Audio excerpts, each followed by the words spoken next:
Hello, everyone. Hello and welcome. I'm so happy to have all of you here. I'm very happy to be here with some of the coolest people I know. Hi, it's Tales from the Foxhole. This is a group of people who I have executive decision given us all a name, the Fireside Storytellers, and that's because it is my goal and hope to invite them back for more and more storytelling games. I feel like this would be a really great crew to play Alice is Missing with. Oh my god! I have been dying to play that game. I've been dying to play Alice is Missing. Me too. Oh, Me too. okay. I listened to a podcast of Alice is Missing. Okay. I have a whole Discord with nobody in it yet of all like plots and stuff for like I'm into it. Yep. Yes. Okay. That's right now. Yes. Do you see what I'm saying, everybody? Okay, chat. Do you see what I'm saying? I was like, oh, if I wanted to play Alice is Missing with somebody, I bet these would be the great people. Then I said it out loud. I just said it, and they were like, yes. And I was like, oh my gosh. So anyway, this is this crew, and it's a great group, and I have given us the name, the Fireside Storytellers, and Billy said it was a good name. So that's us. So excited. We are playing a game. It's Tableau is the game itself. It's by Diverse Games, and the play set we're playing is Twilight Road. There are a couple of different play sets. This one is one we chose, Twilight Road. They also have one called Gatewatch, where people have to sort of defend a gate, but what that can also mean any sort of thing, right? Like it can mean a lot of different things. It doesn't have to be a traditional gate. And let me see, what else? Gosh, they've got a number of really other kind of cool sets, some little mini sets as well. And we're doing Twilight Road, which is a play set that is made for people to tell road trip journeys. But that road trip can be anything from like wagon train in a good old West, or it could be people traveling in space, or any number of things. And it's all about the kind of transitions from one place to the next. And we have decided, so we started this session one, we started for my streamiversary, my 7-year streamiversary, and we built this amazing world and just started the opening. This game has 3 cards where we do these sort of scenes from opening, rising, and then conclusion, and we're in the opening. And we started it off, we made this amazing world building, and we're like, well, we have to finish the story. And so we're coming here today to to finish our story. I don't know if we will finish it today, but we'll find out. We might. We could. Who knows? I've got donuts in the corner, so I'm Oh, golden. good. I was gonna say, did you eat? I had a donut. I had 2 donuts. I feel like. What flavor donuts? Okay, yeah, that's very important. Okay, so you just asked. So this is what happened, right? Please. Oh, God. Donut watch. Okay, so I'm from California, and people who do not know this do not understand that California has amazing donuts. They have, I read somewhere that we have like the most donuts per capita, or the most donut shops per capita. We're apparently lots of really good donuts. Love and what's donuts. great about the donuts, oh man.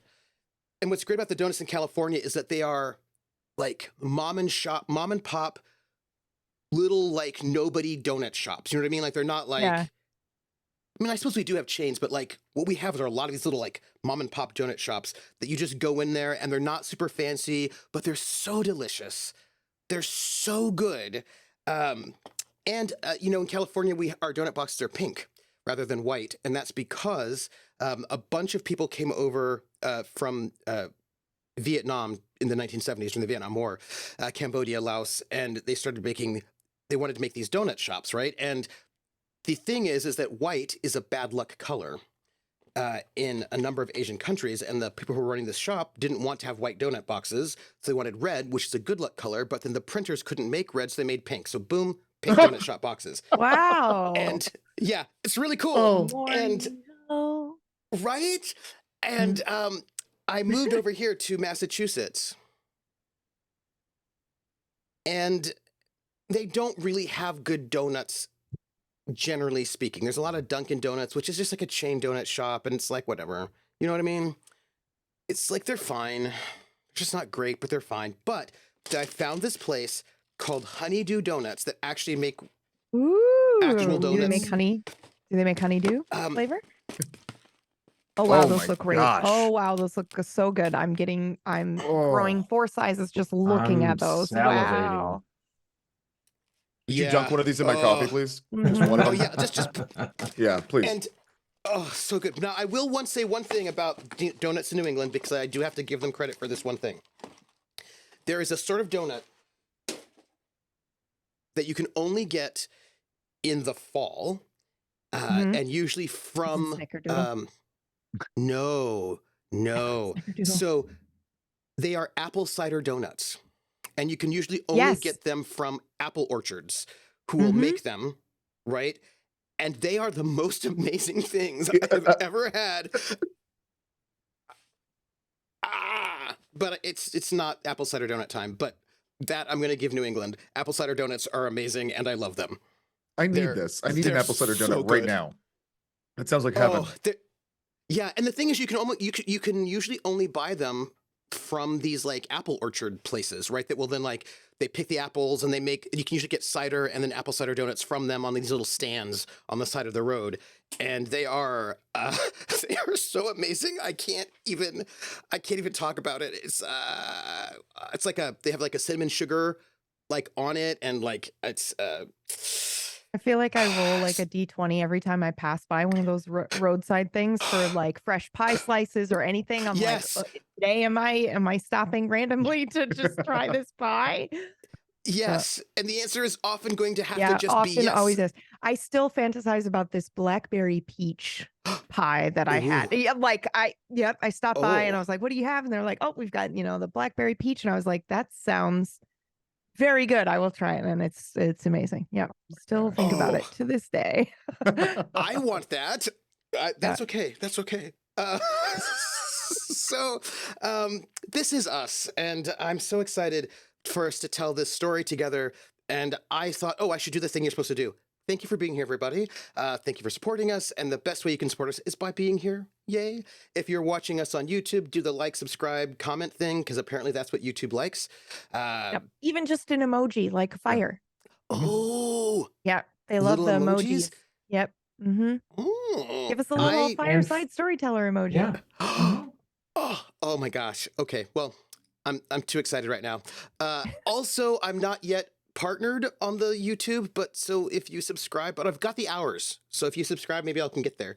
I subscribed. Hold on. I didn't even know you're pushing YouTube. Hold on. I'm going right now. Yeah, I'm subscribing right now. What Yep. is just as a free plug, where could we subscribe to you again on YouTube? What is the YouTube channel? Trooper Yeah. SJP. Oh my gosh, that's Oh pretty wow, convenient. that's so easy yeah, to yeah. remember. Because I'm already Just at like- Trooper SJP's Twitch channel, right? Like I could Look just. at that. Done. That's- Oh my gosh. That is correct. What? I was Uh, already subscribed. Yeah, and I know, 'cause- Oh wow, better than both of us. Is what you just said. OG. Oh yeah, I also just subscribed to you for my work account. So there you go. I'm Nice. already I think subscribed. I know that's very difficult for you two to do. I logged into my mom's YouTube and subscribed from my mom's YouTube. Oh wow. Okay. Oh, Wow. and I know I have to get a whole bunch more subscribers before that will happen, but one of these days.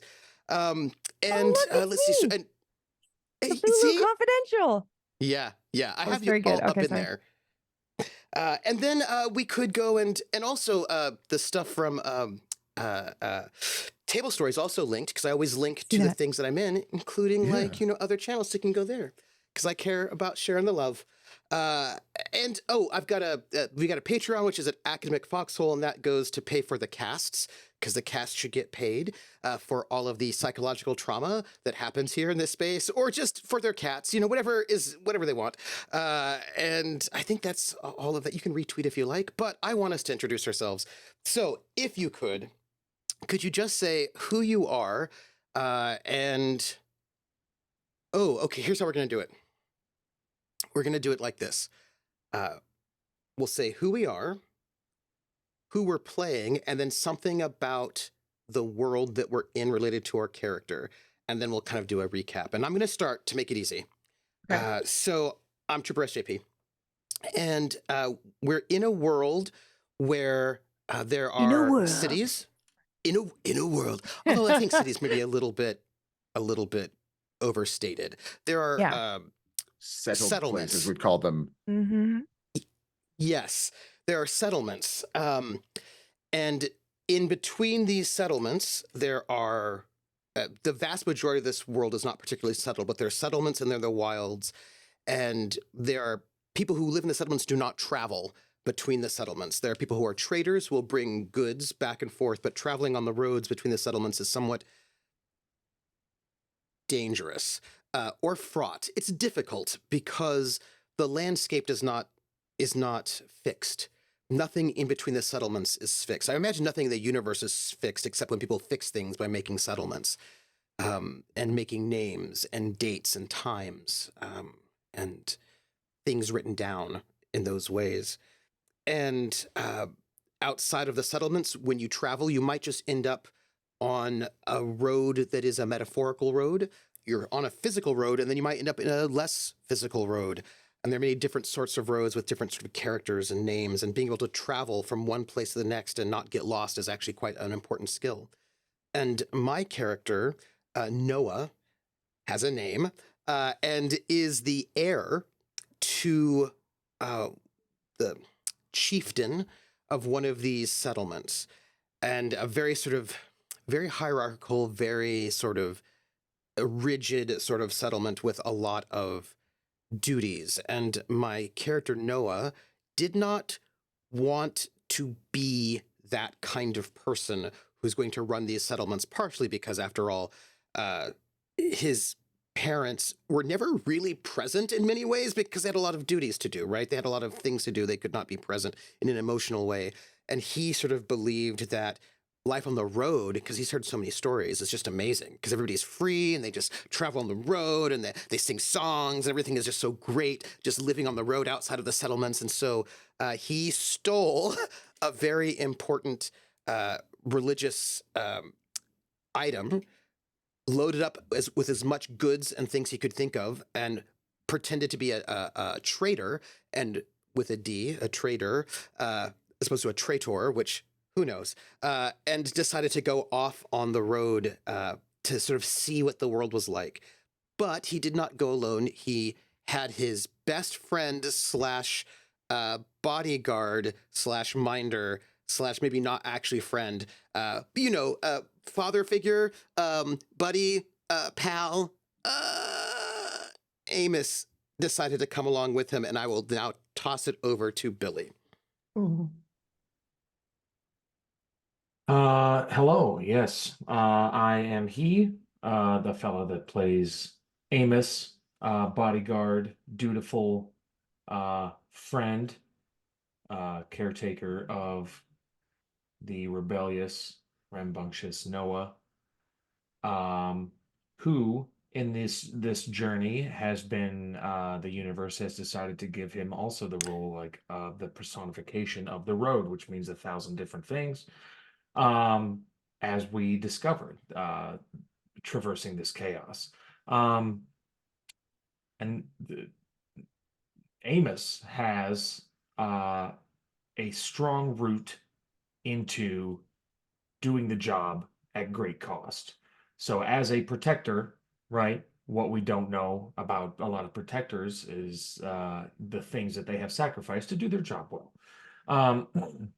And so Amos is burdened with a lot of that, but he also chooses to find the little joys in things as well, even though he might keep a lot of that to himself. But you'll absolutely get none of that while the road is inhabiting his physical vessel. And I don't even know what the road could do. It also has its own motives, which has been really fun to roleplay. Pardon for any sort of chaotic potential stompy / rudeness that may occur from my impulsivity of trying to emulate the road. And that's our little camp, because we kind of work. This game is kind of like we have two pairs of characters that are connected. Let's bump and set over to Marcus.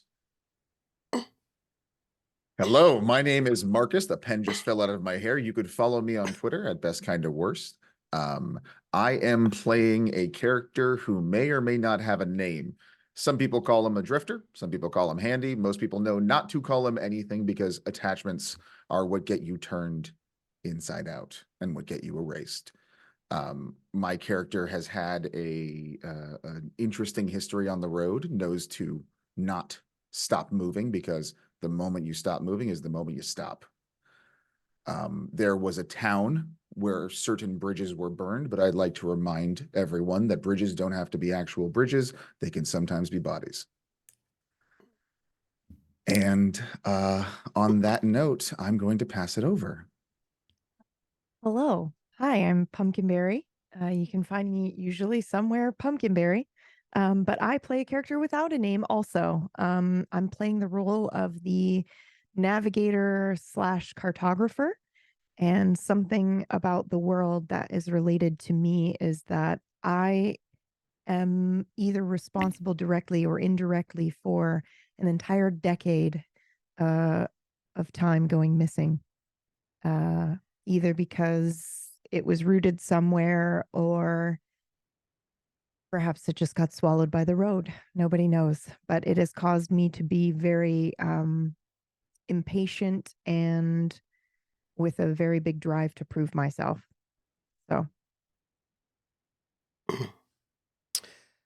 So, we're going to share a little bit about this world, then where our journey so far. So we know that there are many roads, and the roads have names. We have the Sun Road, the Moon Road, the Discordant Road, the Moth Road, and the Twilight Road. Many of the roads are actual physical roads, but they often have another character to them. And I believe that the person who navigates us is quite the expert with the Moth Road and knows how to get through the Moth Road without necessarily getting lost. Because these roads where if you have the wrong mindset or just something happens, it's really unclear, or maybe you stop moving, or you can just slip from the kind of physical road into this sort of metaphorical or metaphysical road. And there is a particular road called the Twilight Road. And on that road, it is always twilight. And in the world that we live in, we use the word twilight as a term for many things. And if the Twilight Road is a road where there are ghosts, and if you yourself are too long in the twilight, which means many things, you might find yourself on the Twilight Road. And it is said that people never leave the Twilight Road. Although sometimes you can, it's possible, but you have to, we don't really know exactly. I think you have to leave the twilight, but that is, again, metaphorical. And how you got there is sort of, you just don't want to get there. And we found ourselves traveling on the Moth Road. And then we have just realized that we are no longer on the Moth Road. We are on the Twilight Road. Mm-hmm. And the implication there, too, is not just that we all needed to be on the Twilight Road. It could be that one person was in Twilight and brought the whole group together. So there's a little bit of some hostility. Yep. Yes. As They to think whose I did fault it was. Yeah, that we got here. But it may not be my fault just because I have a Yep, name. may not be doesn't- you at all. No, not the name, not the baggage, emotional or otherwise. Has nothing Yeah. to do with any of that stuff. I'm Not sure. the, oh, I don't want to be a part of my old life. I want something new, but I don't know what it is yet. I'm in a transitory state mentally. It's Yeah. fine. Oh, Not my fault at all. wait. I feel like that's a lot of assumptions. All those things are true, yes, but that doesn't mean it was my fault. I did have a cart.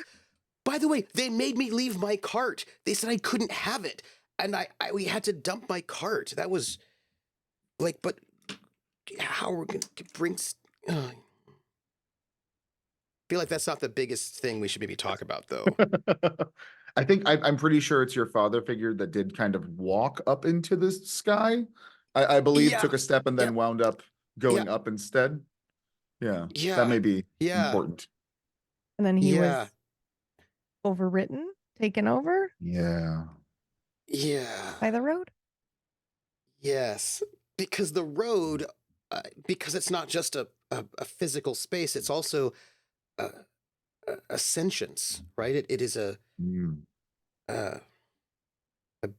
being, and it is rare, but it is said that sometimes the road can, people use, I imagine, different verbs here. Some could say possess.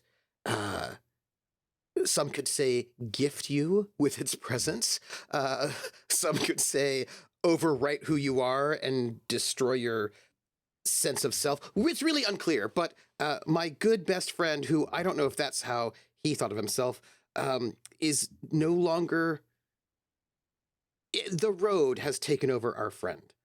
And there's a way in which it seems as if these sort of manifestations, depending on who you talk to, sort of have a kind of a, depending on who you talk to, a sort of a slightly divine,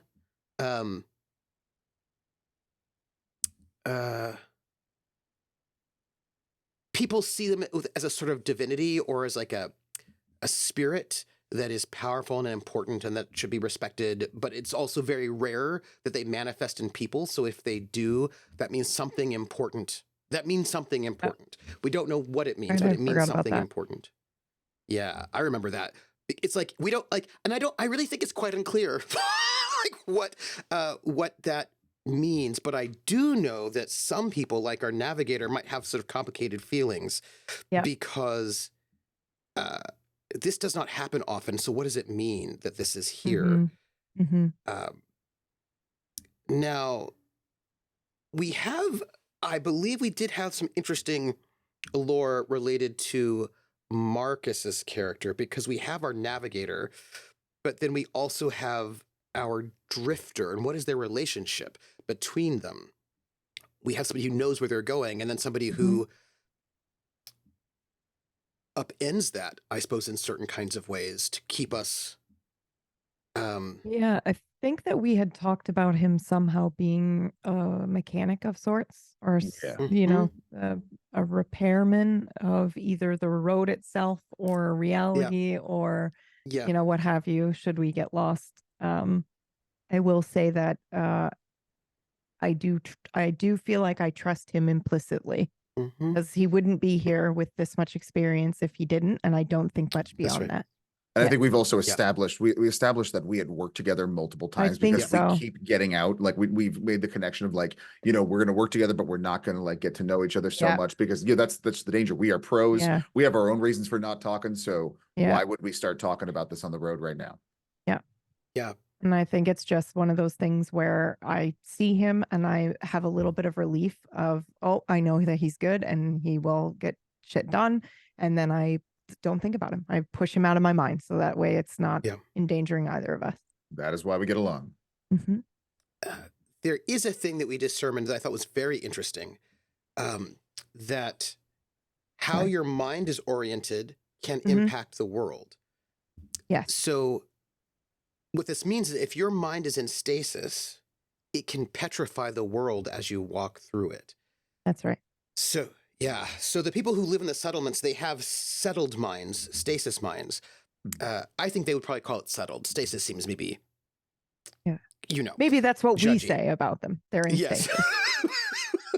They wouldn't see themselves that way. Yeah. But I Yeah, think yeah. that's interesting to think about too, because like just as Marcus was taking a sip of his coffee, I thought, well, would my character, know what kind of coffee that they like and just bring it over to them? And then I went, no, that would be the opposite. You would want to be Exactly. like, Yeah. I do know what coffee you had last time, so I'm going to bring you something completely different just to make Yep. sure that you're not getting Yep. rooted without a word, I like the Yeah. idea of like absolutely like here's a like I don't know, like here's a pen and I just hand you a stick of gum. Like just Yeah. keep it weird. It's the only way to Yep. keep it Yep. Yeah. going. Yeah. And to just know that you can't really have a preference or a favorite place or Yeah. something, because Yeah. it keeps you there. That's such a strange way to be and exist. Yeah. Yeah. Must be very And lonely. Yeah. it must be very or freeing. It's I imagine it's Probably a bit complicated, of both. right? Yeah. Yeah. I'm gonna assume it's a bit of both, but And the settled people who don't travel, right? Like you have people who travel, the nomadic people, and you have people who don't. And there's great, I imagine that sort of duality of there being a great, like the people who travel, they're important, right? Because how Mhm. else do you get food and medicine and those sorts of things between settlements? It's to travel is something really amazing. But also I imagine people don't trust people who travel, right? There's that kind of of the course. settled people are like, but at the same time, the settled people, if your very mind here, I mean, I don't think I ever said this, but I'm thinking of it this way. You can think of the settlements as islands in a sea. And the islands only exist because the people who live on those islands have settled minds. And the settledness of their minds fixes those settlements as this island. And if those people inside those settlements start walking outside of their island, they bring the island with them. Yeah. Right? It's The like island gets bigger. the island gets bigger, which in many ways threatens the entire transitory nature of the universe. And therefore the people who travel, right? You know what I mean? Who are in transit. So it's like there's imagine a kind of like a complicated tension between those who are settled and those who travel. Yeah. I have like deep philosophical thoughts about all of this, but I'm going to bide my time with them. Same. So in this system, we have cards that have moves on them, and in each scene we're in, if you're in the scene, you want to sort of trigger at least one of your moves. And we have a roll card and a style card. So, for example, I am a runaway, and I'm going to make this visible. So I'm a runaway, and I've left my past behind me, or have I? And we have then, this is my character. I take this up, and I will set aside this card when the past has found me or I'm no longer running away. And then if I set that's something very, very meaningful for my character. But I also have moves that are attached to my card. And my moves are, I can be a runaway. And when I trigger that move, I can be a runaway with commiserate abilities. So I can be able to deflect questions about my past, have a practice lie be accepted as true, be inconspicuous, not stand out, or otherwise stay under the radar. I can take matters in my own hands and not worry about approval from others, or otherwise avoid conflict and avoid my lesser problems. Or my other move is to be vulnerable. I repeat a mistake I've made before. Someone from my past sees me in my current circumstances, or I otherwise fail in an instructive or revealing way for being a runaway, or I can be tempting. A lead somebody else offers me assistance, which likely will complicate their life. Or I can be strong, and because of my experience, even under pressure, I can be extraordinary. I can make snap decisions about threats. I can evaluate an ally. I know who I can trust. I know someone shady who can help. I can offer great advice to others or on how to avoid complications or to escape, or to have a professional skill or experience from a previous face that is not obvious. So, and when I set aside my runaway, I can pick up a new face to sort of show how I'm changing or moving. We also have an approach to life, and my current approach is shady. The direct approach is really the most interesting. Instead of others play by the rules. I take this up when I want a character who chooses to be sly, works outside the law, or favors indirect or illicit approaches. And I will set this aside when I must stop being sly in order to make a commitment. or to betray someone or something I love, or if I need, or my need to atone or seek forgiveness for past actions. And this particular approach gives me the moves. Given the opportunities, make generally shady choices, such as having a casual lie be accepted as the truth, disappear in a crowd or avoid notice from an attempt at detection, know an underground contact or hidden resource, or find an indirect solution or ethically questionably resolution to a complication.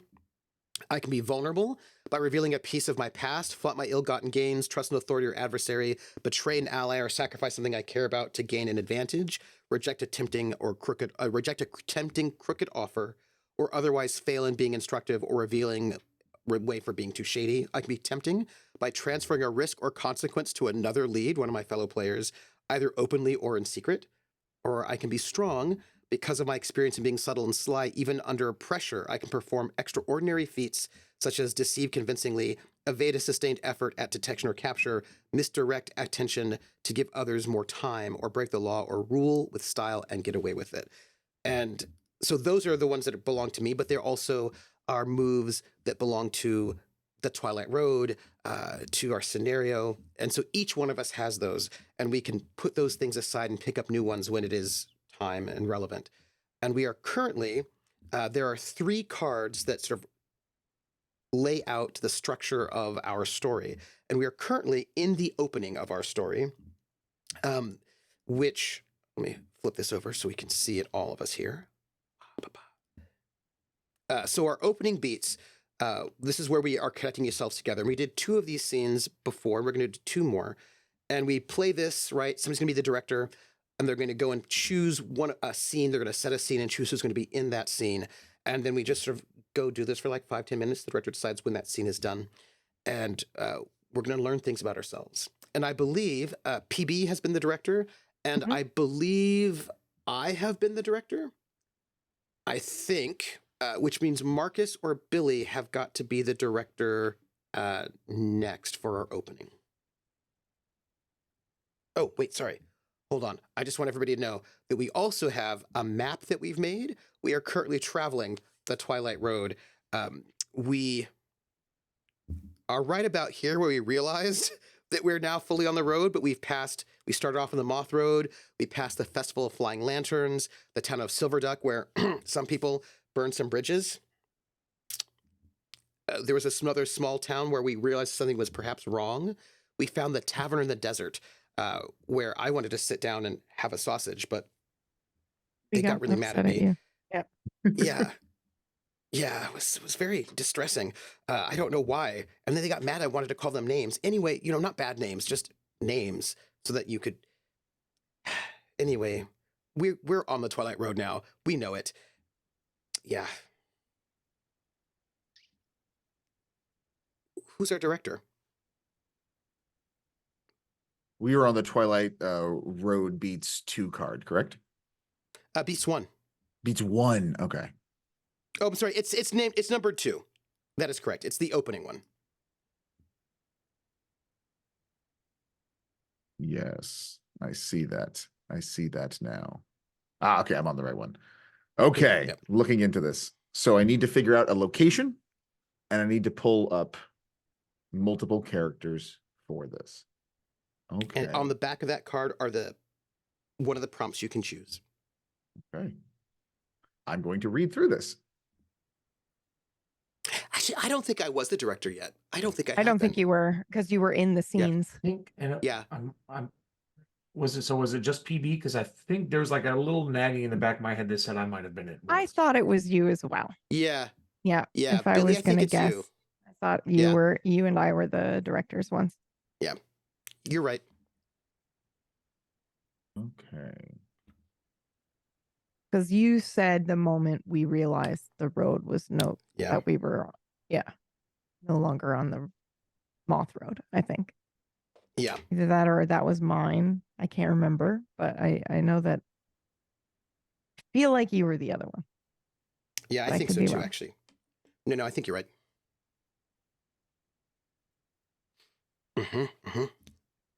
And we don't have to be linear at all. We are, after all, Oh yeah, we can in hop our around. Twilight.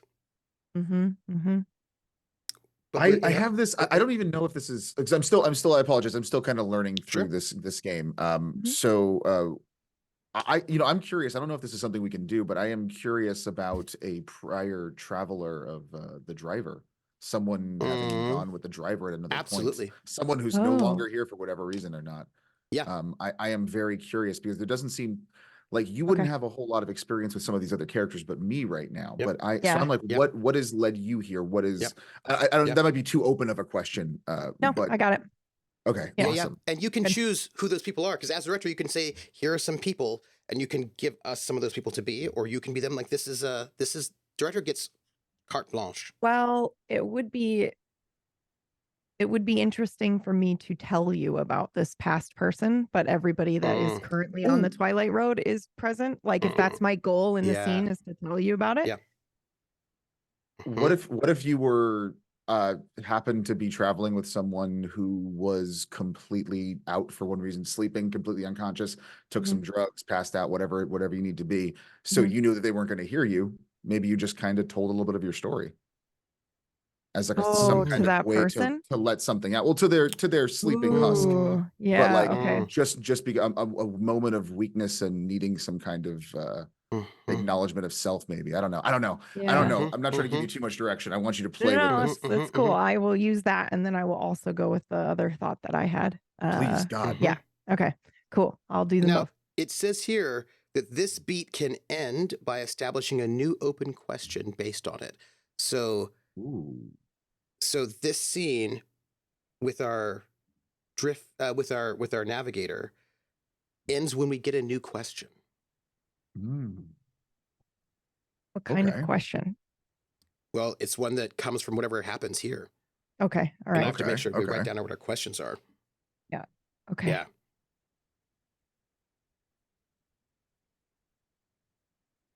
So where are we? I would you're a regular of It's the a Moth flashback. Road. I would assume you would be on the Moth Road. Is that a fair assumption? My offer would be that we're all on the Twilight Road, and I'm about to tell you about something from my past, even though I shouldn't, and those are not the rules. But we would all be able to be in the scene together if you want, unless we're going back in time, in which case we can do that. But then somebody's going to be playing the other person that I know. Yeah.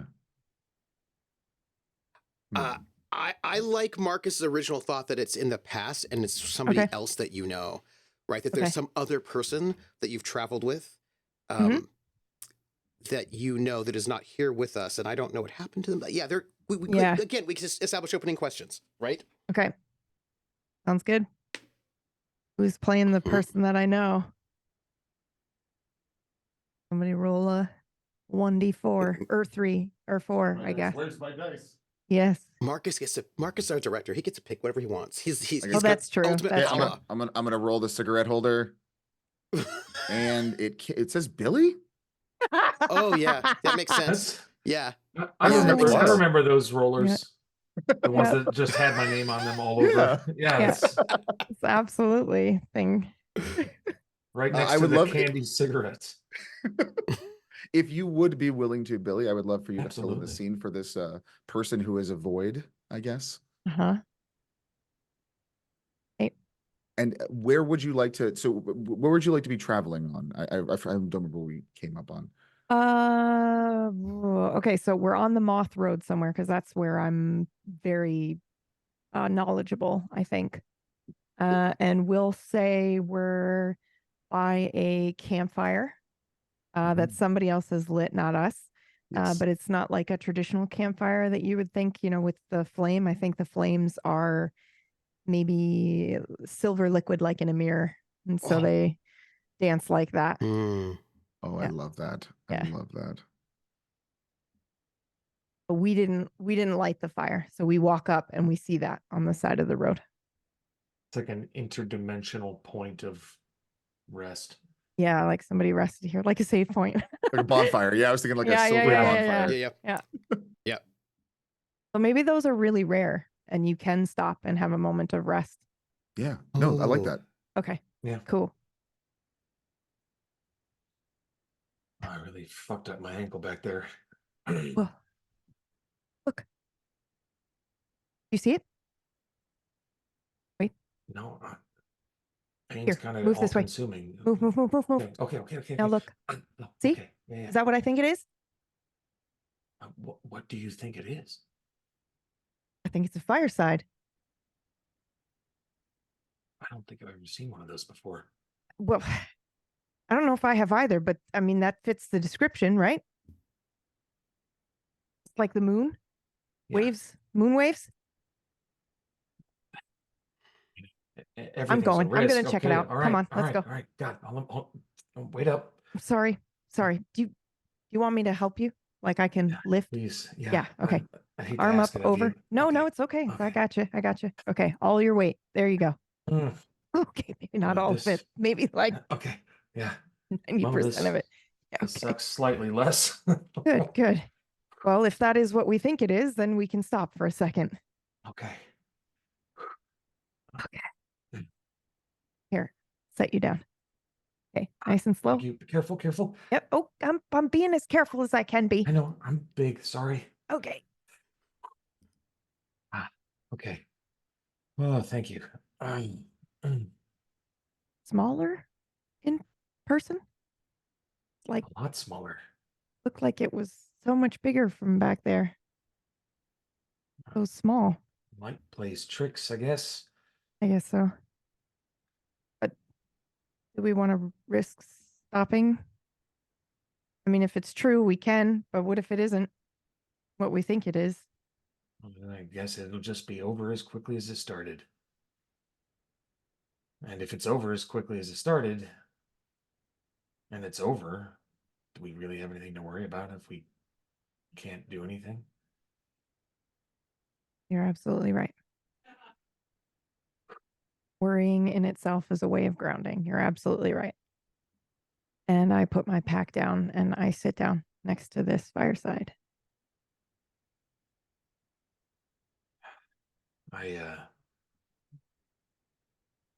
wouldn't have made it out of that if it wasn't for you, and I just want to thank you in advance. And for the past, I'm appreciative. I'm not going to leave you behind. No, you easily That'd be could awful. have. I've done it. I can tell you how easy it is. So it is an uncommon thing to do, and not everybody would have made that choice. And thank you. No problem. I've got some snacks. Do you want some of my snacks as a reward? Not as a reward, but sure. See what I got in here. You allergic to nuts? No clue. We'll find out. That's not the kind of thing we want to find out here. So I've got some jerky. That sounds great. Okay. Thanks. One is dark brown and one is light brown. Light brown. Okay. Thank you.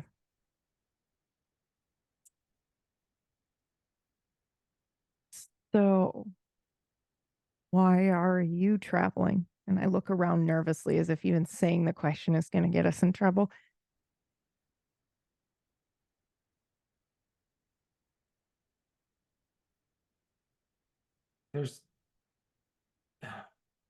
I don't want to call it adventure for adventure's sake, but I had to see what was out here.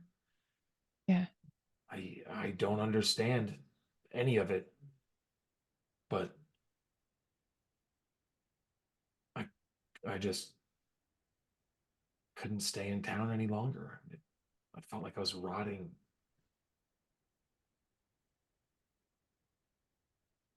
Yeah, I think I just asked a lot of questions as a kid. And they said, you don't have the mind for here. And I didn't even really kind of question that. I went, okay, if this is what I'll be good at, I'll give it a try. And then once you're out here, you're out here.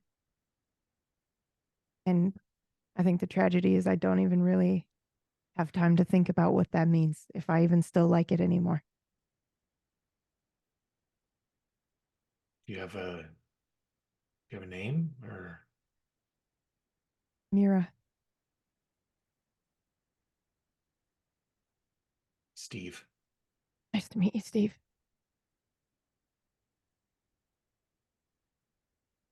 Like, Did you choose that or was it given to you? I was given to me. It's a nice name. Thanks. So, Steve. Sounds like a name that gets passed down. I'm the third.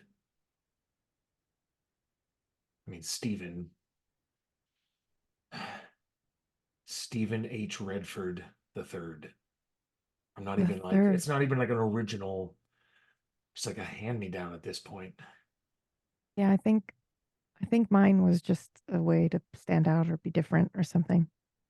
But I've always liked the idea of names that get handed down.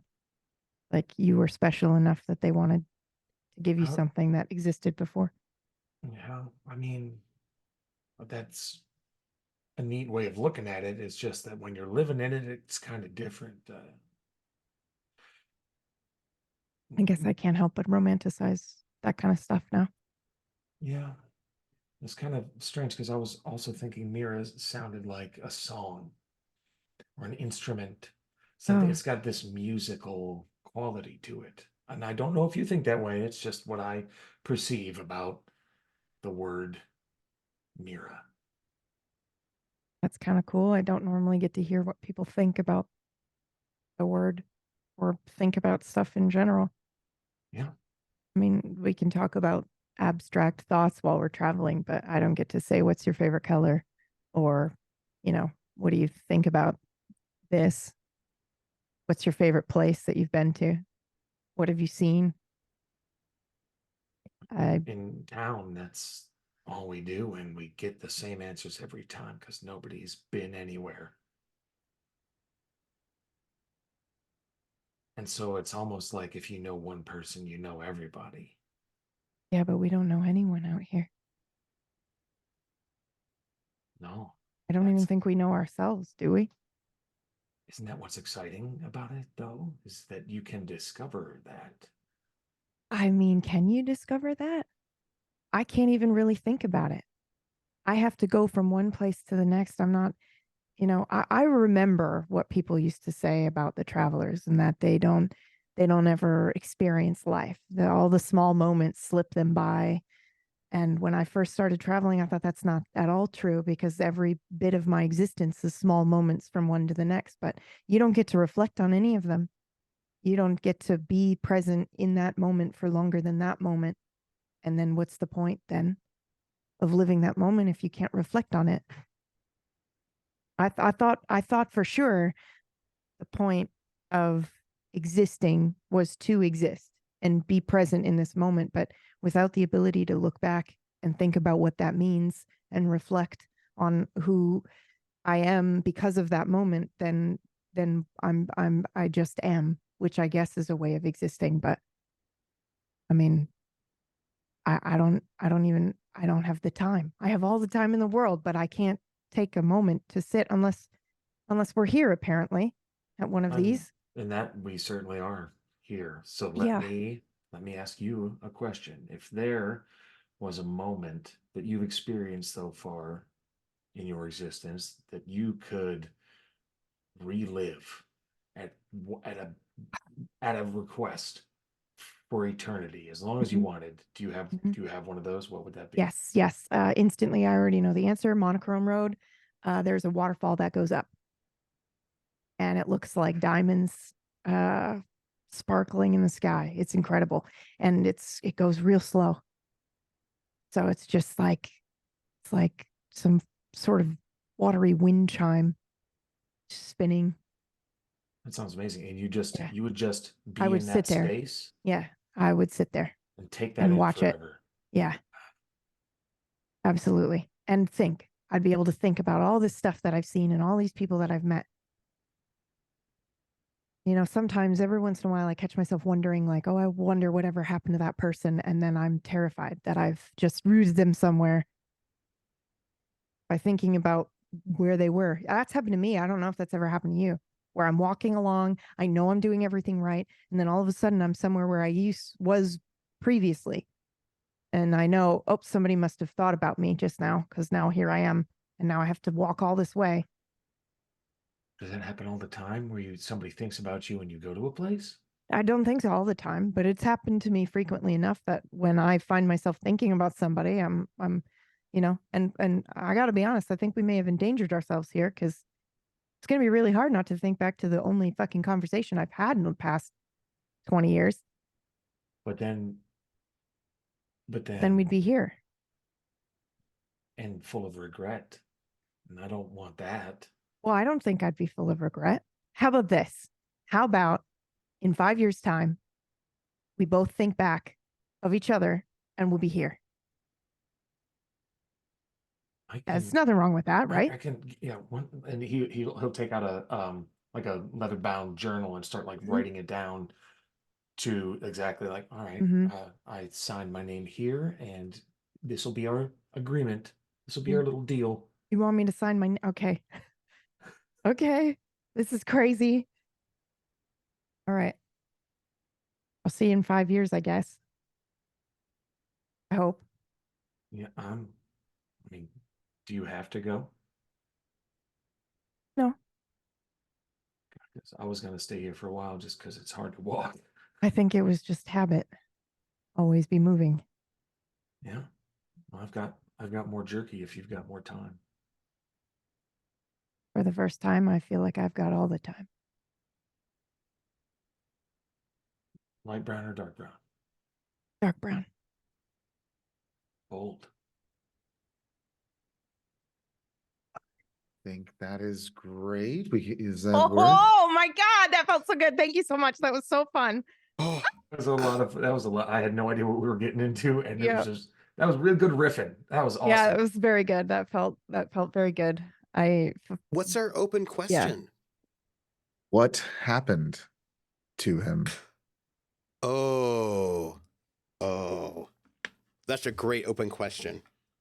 I will tell you this. At the beginning of that scene, I was going to leave you there.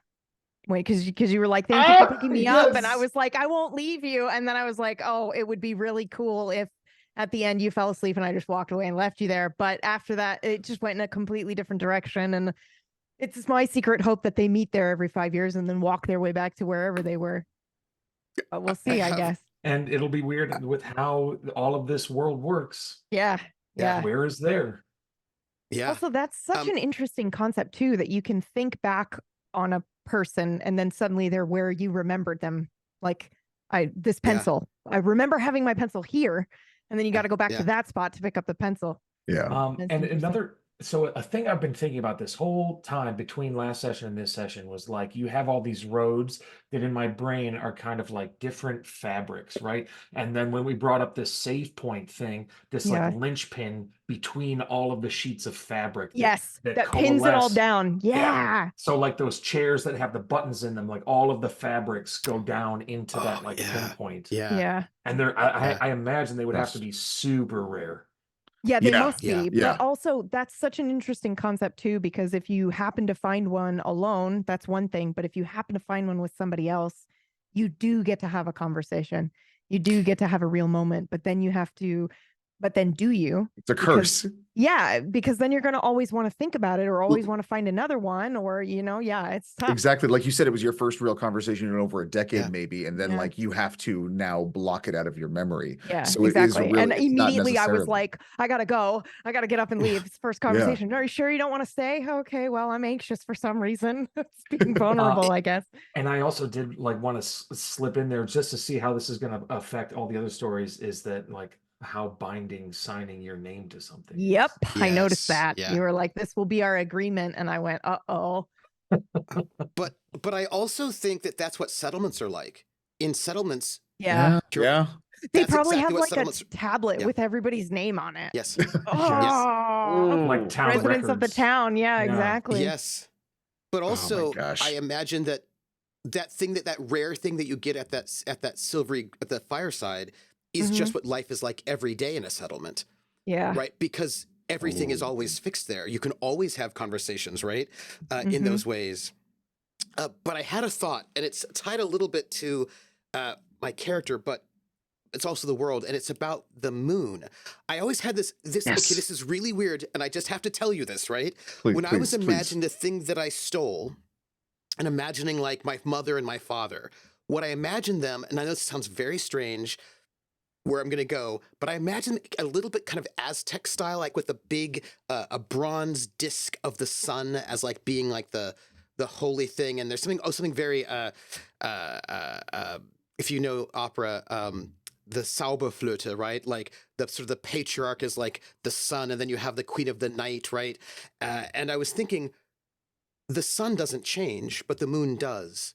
And so I imagine that the moon is really important for the travelers because the moon never has the same, it's always waxing and waning, right? So it's always. Oh, yeah. I Okay. wrote it down completely. It's Stephen H. Redford III. I wrote it down Redford the for third. Yes. Okay. I was like, I have to write that down. But I imagine because the moon waxes and wanes, the moon is a twilight body, right?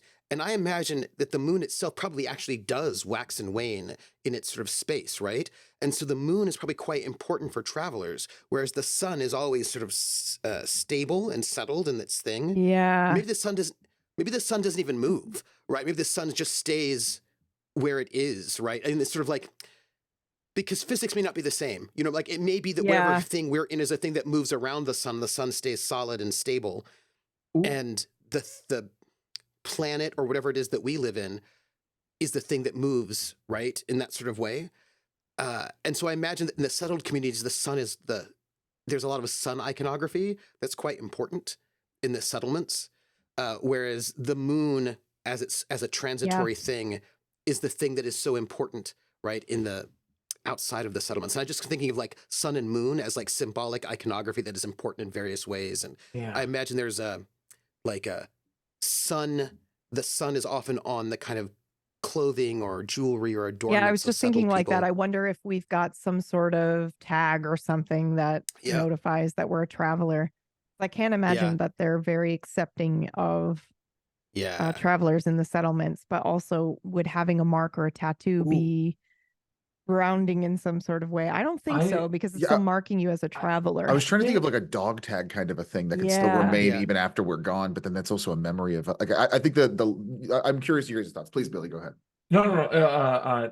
That's a great idea, but I'm thinking not so much something to be put upon the traveler to indicate they are a traveler, but every town is rooted in its traditions handed down. Mhm. So every town could look the same universally Mhm. across. Like everybody wears button-down shirts and ties, or Yeah. in one town wears like coal mining outfits, like that are all dirty and stuff. Yeah. And so the ones that change are the travelers, are the the kind of like the characters that we are portraying, as well as like a whole profession of people. But no matter what you look like, if you don't look like the people in that town, you are an outsider. Yeah. So even if Yeah. you come Yeah. from another town, you are an outsider. Yeah, of course. You have other towners, and then you have Yeah. travelers. Yeah.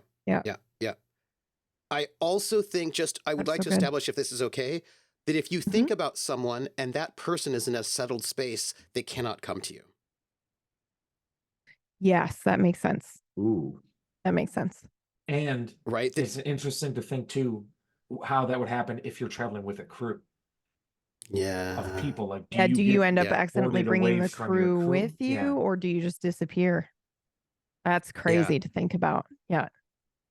And I think that's Also, something that was about just being me settled. theorizing. I don't know if that's actually the truth of the world, or if that was just my character going, I think that's what happened, but for all we know, she could have been thinking back on a place and didn't want to admit it and traveled there Yeah. herself, right? So I was just. But I like the idea riffing. that time and space is so malleable when you're outside of settled spaces that you actually can think of someone and bring them to you, which makes me think about when you lose when you lose a pen and you can't find it and you're like, where did I put it? Where did I put it? Yeah. And you look everywhere and it's just nowhere. And you Mhm. buy a new pack of pens. And then you find it. Yes. Like, of I course. imagine that is sort of what it's like outside of the settled spaces all the time, right? Yeah. And I imagine thinking about settled spaces that when that happens in a settled space, that's like a bad sign for them, right? Like Yeah. not being able to find something is probably something that is not Now this is probably just superstition, right? It's probably just Yeah. superstition. But if you can't find your something, right, it's probably a sign, oh, that there are probably travelers coming. Like that's how what people say. Yeah, right? It's probably yeah, like because all of our stuff is Oh. going. Yeah, that's so cool. That's so cool. yeah. Yeah.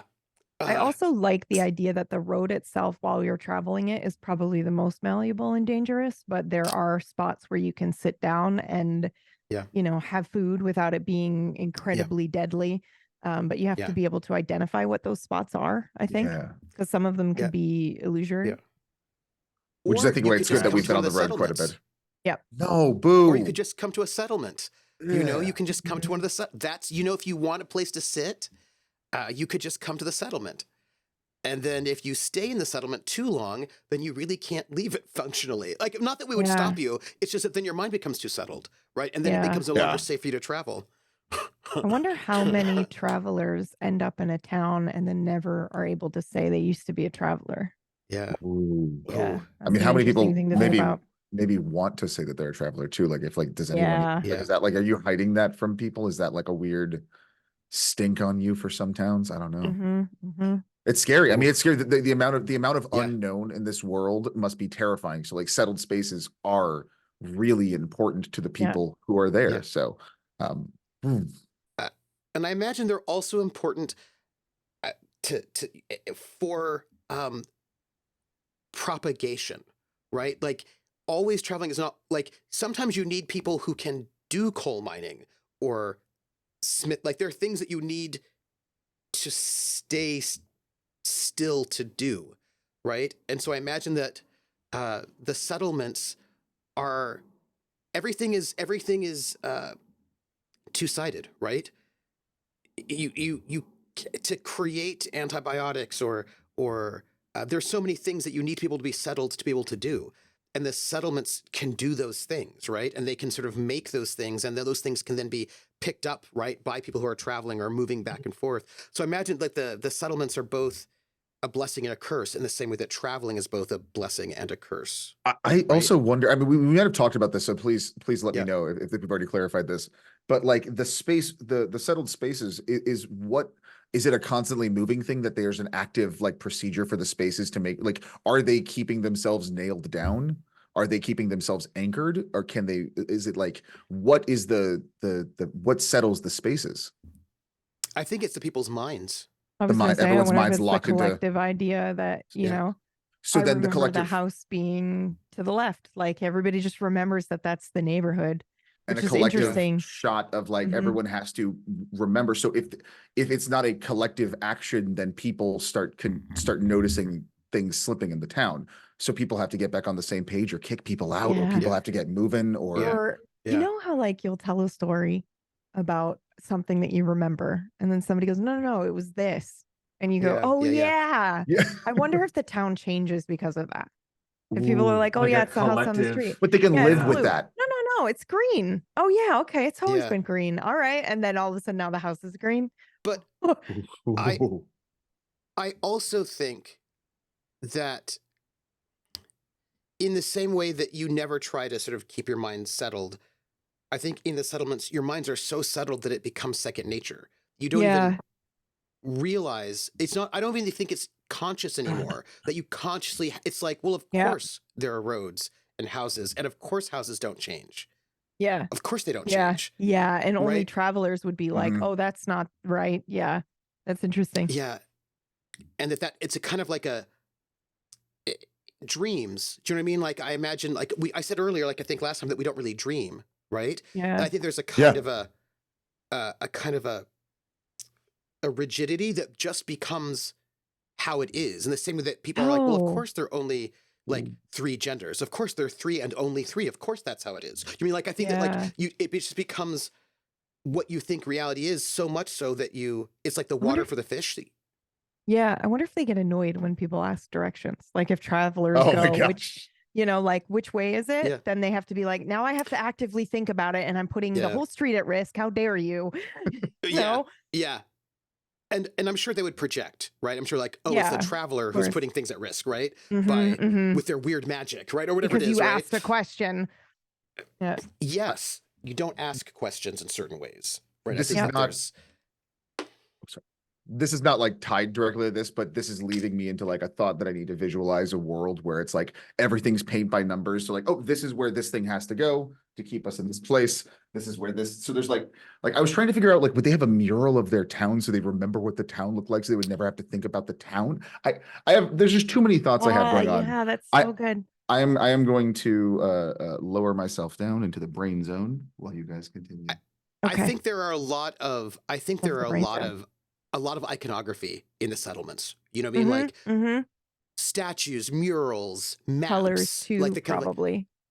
oh, You know, that map? like they have very important and colors that certain Yes. people will wear because of their station or whatever. Yes. Some sort of You know those visual maps that you see signifier. that say you are here? Yeah. Like I feel like there's one of those in every settlement, right? Because that then fixes you and like you are here. And it's sort of, and I think what's dangerous and bad, sorry, depending on your viewpoint, if you're from a settlement, then it's maybe not bad, is that the maps sometimes maybe get bigger, right? Like the maps would normally just stay at the town and never extend, but sometimes people might want to try to sometimes start I expanding wonder outwards. if there is a town that purposely tries to make their safe space bigger.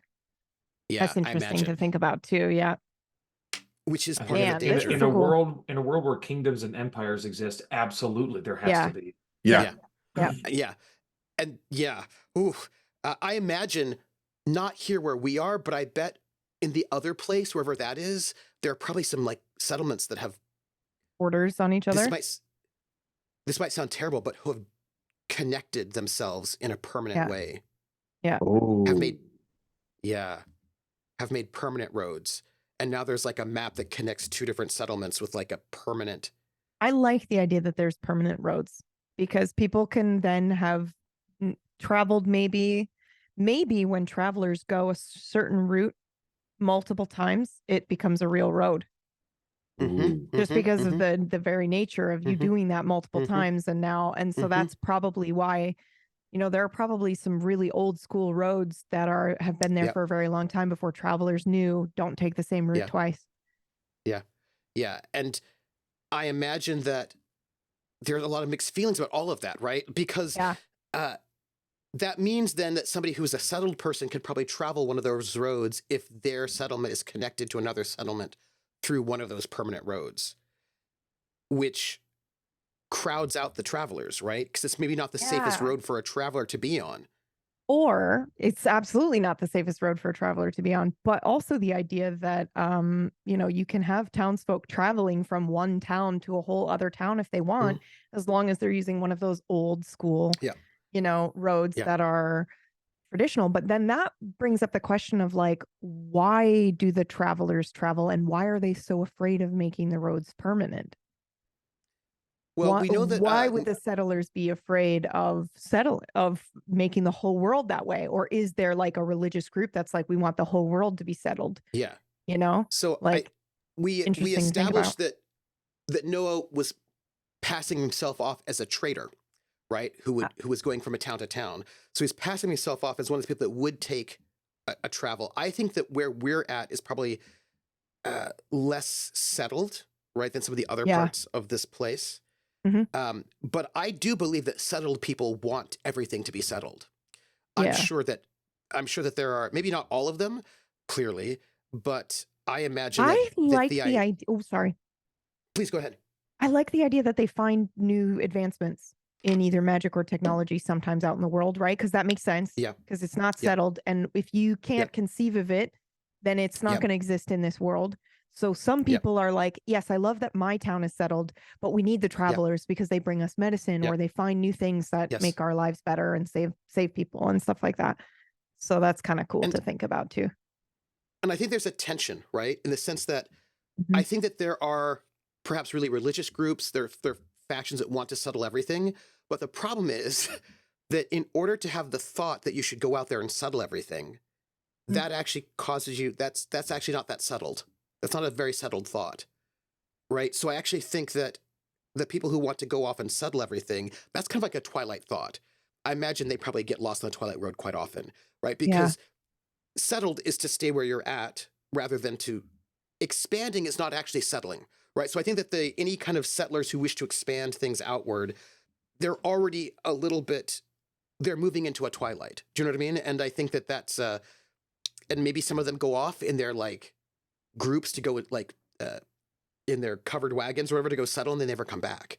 Right? They hit the Twilight Road and never come back. And some people do succeed in settling outside and expanding the settlements, but I think it's very dangerous because your mind is already not completely settled if if you pick up and go out, right? So I think that there's like a which would then discourage people from trying to do that, right? So I imagine there's like a lot of that. So I get to do my director, and I'm going to roll a D6. Is what I'm going to do. Roll a D6. Yes. And since we are doing this, I'll do it physical, old school. Crit, I think that would be the travelers. I think the travelers would be the one that go out and adventure and find new things and bring them back. Yes. Yeah. Absolutely. Oh. And that's why because they can do it safely. Scavengers right? Because almost, they yeah. actually can go. So I've got create an open question about a fellow traveler's story that they are reluctant to tell or are lying about in regards to a prior location. This beat can end if they share that story or publicly tell you that they will not. Okay. Ooh. So this is going to have our mechanic. And this is going to have to be about that town where the bridge was burned. Silver Duck. Silver Duck. Silver Duck. And I think what makes sense to me is that this is happening. We've passed the moment where we know we're on the Twilight Road. We're traveling, moving. I was looking at our notes, by the way, and I noted that the only way you can leave the Twilight Road is what we established last time, is if you know why you're there in the first place. Let me see if I have to find it because it was. Oh, if you figure out how you got there. Okay. And we'd written this down, and I wanted to get it because I think it was really important. Because I just thought, oh, that's really, really interesting. But it was like basically, if you're on the Twilight Road, you actually have to know why you're there for real, not what you think you're there for. But how did you get there? Why are you there? Right. And that was a thing that was important. So, and otherwise, if you cannot figure out what's really going on with you, you will never leave the Twilight Road. Makes sense. Yeah. But I think it's probably difficult to know why you're there. I think that's of it course, has 'cause it requires self-reflection, which you're normally not allowed to do. Yeah. It says Which- the question why you are here, what you are doing is this really important question. So you can't leave the road if you don't have the answers to those questions. And they have to be the real answers to the questions. You know, like, why did you bring your friend? Was it because you were afraid or because you wanted companionship or, right? Like, if you don't know the real answers for why you actually got here, you can never actually leave it. So I think it's going to be our mechanic, our drifter. And it's going to be about Silver Duck. And this is going to take place after, so it's now like more in the present. So we've passed by, we know we're on the road, we've been traveling. And I think what's going to kick it off is that as we're traveling, we smell burning wood. And it's the smell of the bridge burning. And Ooh. we can smell it, but this is not now. Do you know what I mean? Like, or whatever that might mean. But Yeah. But this is not a flashback. It is an echo, right? Ooh, okay. Okay. Gotcha. Yeah, it's an echo that is coming back probably for the second or third time. And I think that the person who's going to press, if I might, is going to be our former Amos. The Road wants to know, because the Road is the only one who wasn't there on Silver Duck because that was not the Twilight Road just yet. So if that would be all right. Okay. Sounds good to me. And this will end when either you share the story or publicly say that you will not. Sounds good. Okay. So it is twilight, as it always is, and we are walking as we do. And and the smell of the burning wood comes back again.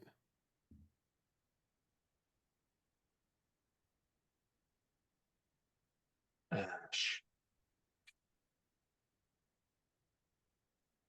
Burning fire. Fire is a transition from a thing to ash. You reek of it. Why don't you smell a little bit harder and tell me if it sweeter than you remember? A little more. Just realizes he's talking to the road and just keeps on walking. Like, I'm not doing this. I'm not doing this. No. You are indeed doing this. It is chasing you.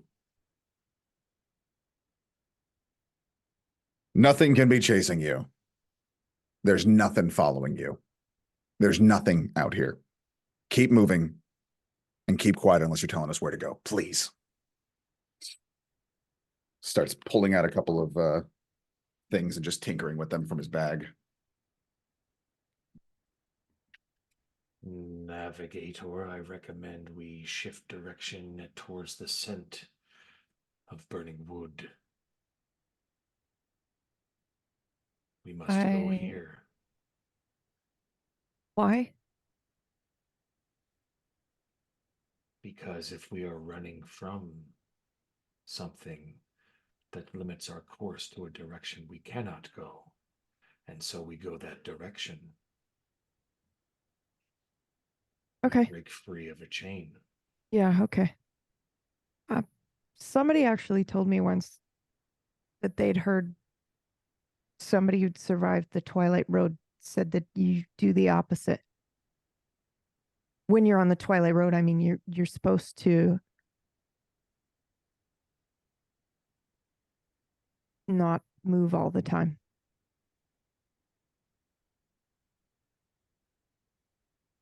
Then if you heard it, it must be true. Well, I don't know if that's, people actually survive the, that's impossible, right?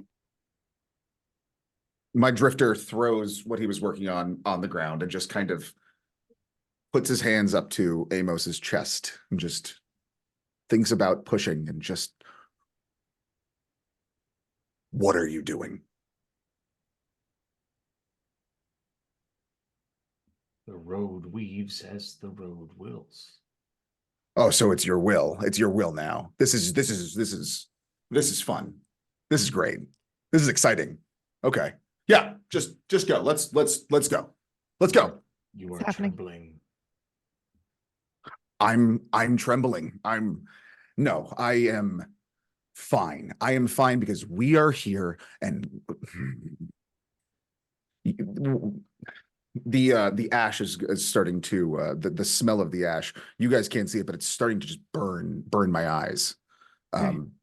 My eyes are turning it's like almost like red, bloodshot red, like as if I am actually in a lot of smoke. They're watering without me even knowing. We do not have to go this way. There are other ways, but it is pointing in that direction.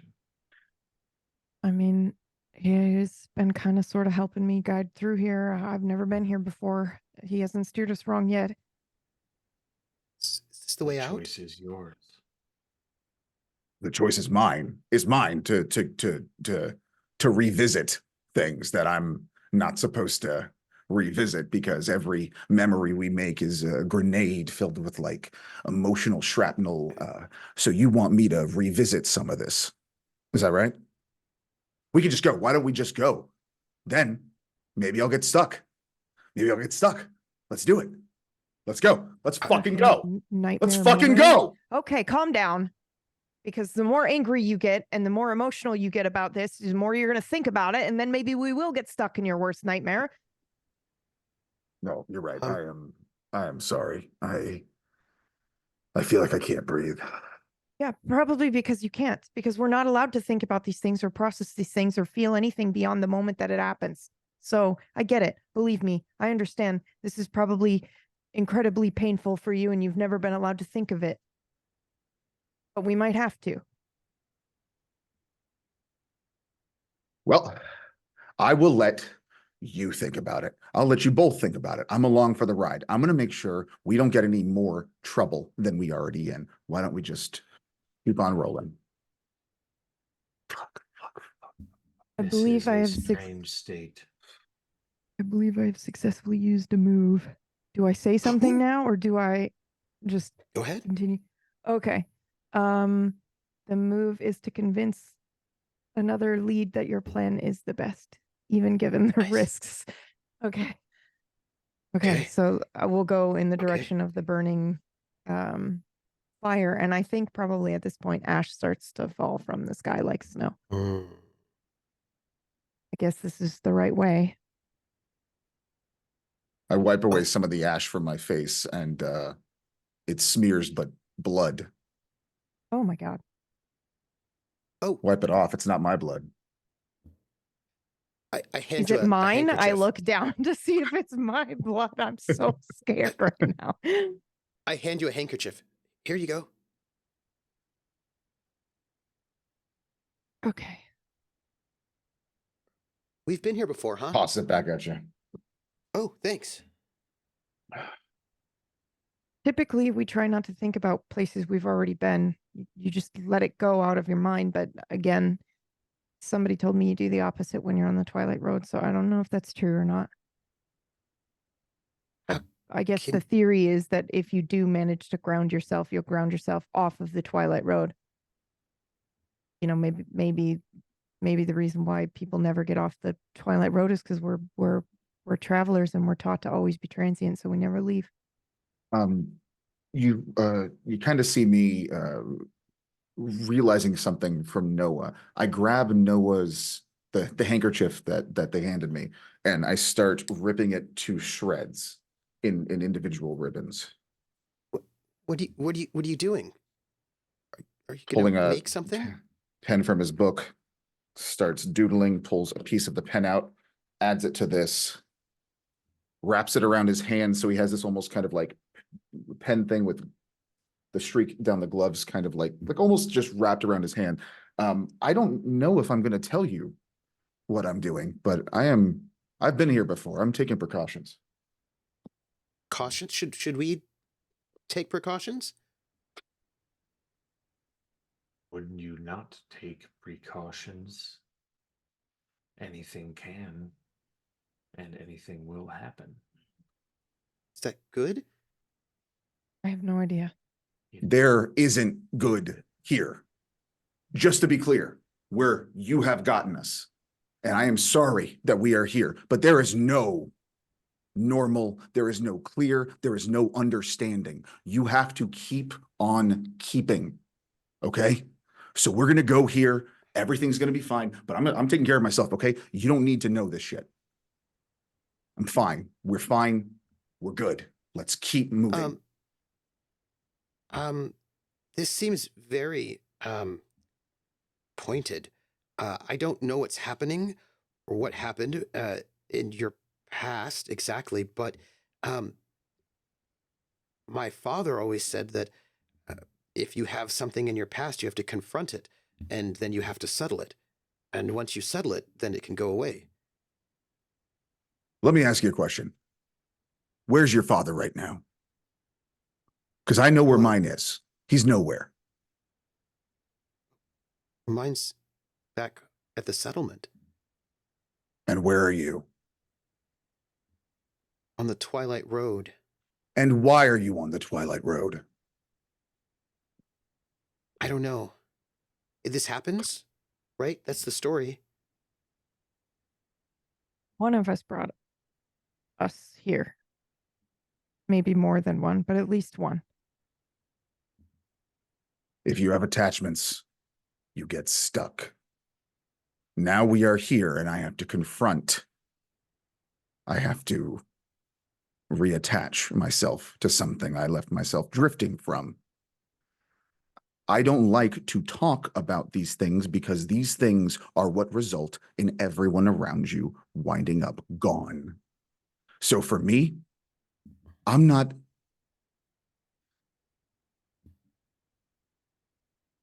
I don't. You cannot feel like you are going to die every time you go do something. I have the fear of just disappearing, going back to this Don't say place. it. And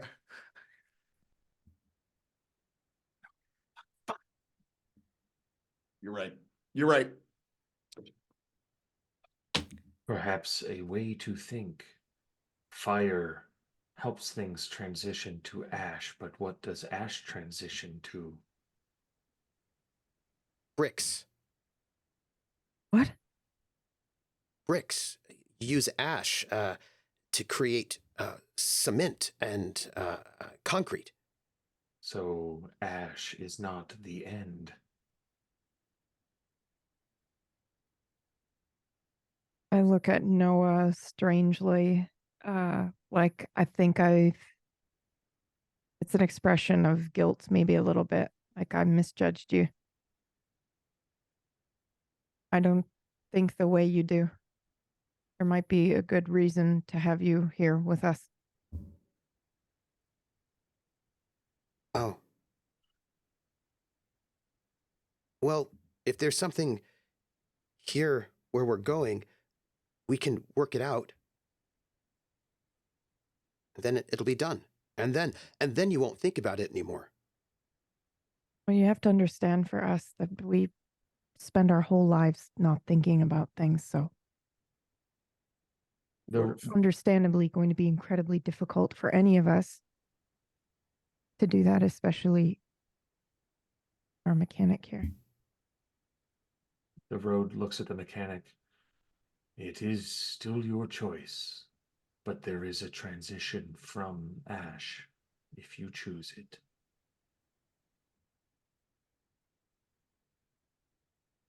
Let's do it. Let's go to Silver Duck. Are you sure? No. But that's even better of a reason why I should do it. Yeah, I agree. I don't want to talk about this anymore. We'll when we get to the town, we'll figure it out. I start just absentmindedly fussing with anything, pulling things off of anyone's stuff, just got to get myself back on the not thinking track.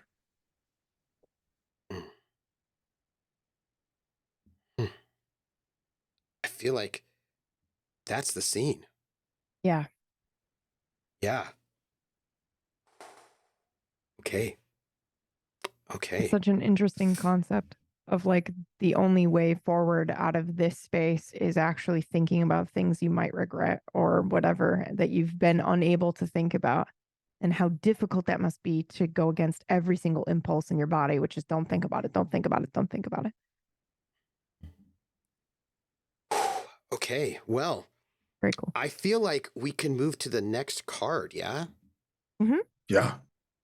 Okay, so this is, oh gosh. So it's the rising action.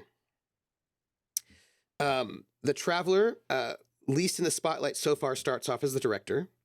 Choose that. Then we review the locations on the road between where we are now and our final destination. We choose one to go next, so you'll have to make up one.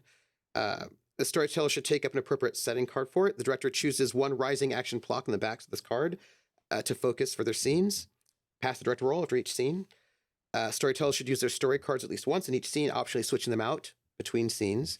And this beat can end when at least 2 of the rising action plots are resolved. Optionally play this beat additional times before moving on, possibly adding a theme, faction, or story. So, who should be our first director? I think we've done a pretty good job keeping it equal, to be honest. I think so too. So- I think so too. In which case it should be PB, obviously. I was the first director last time. I can do that. Yes. So you get to choose one of these plots and also, I suppose, give us a location where we're going.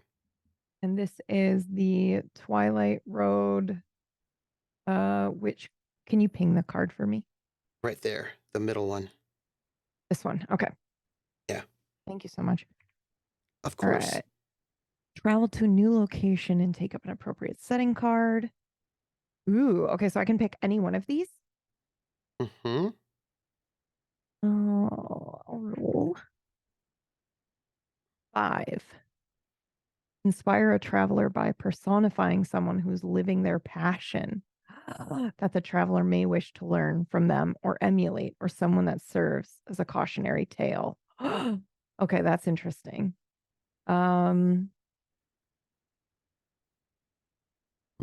want the road. I want more about the road somehow, but it feels like it's going to be very difficult for us to do that without having it be a reflection of somebody else. Yeah. But I do. Huh? I wonder who, if any, the road envies. Like wishes Ooh. they could be like, or, does the road even have thoughts like that? But I think it's interesting that it says by personifying someone who's living their passion. So I think this should be a scene where the road is imitating somebody who's passionate about something, even if the road doesn't really understand what that means. Yeah, let me take some psilocybin real quick. Oh.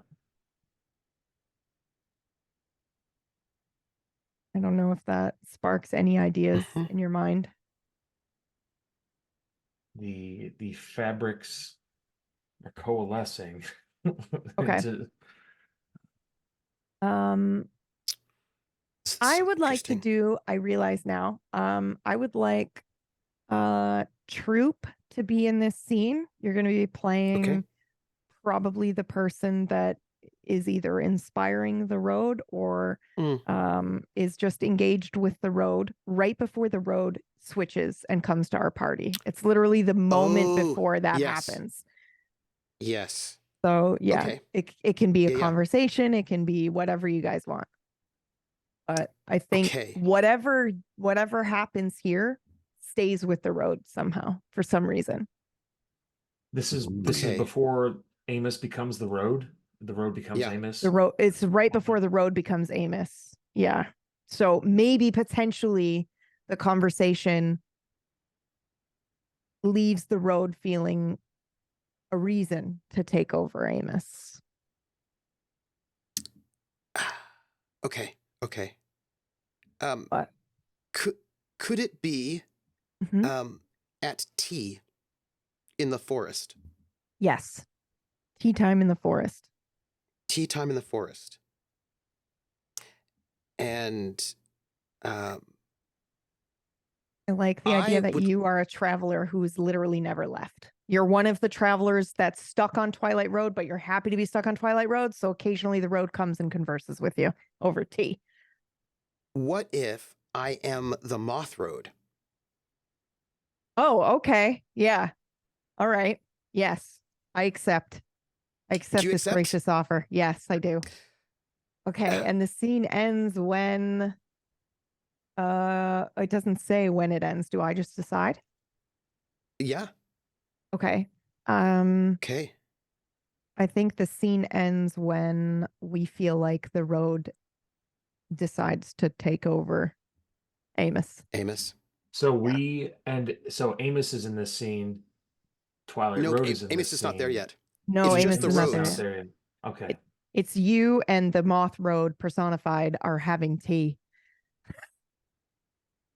So it's two roads discussing. What a fucking trip. Yeah. Yeah. Okay, I might need that psilocybin now as well. If you can drop some of that over. Yeah, absolutely. So the Moth Road at the moment is dressed in red with long flowing red robes.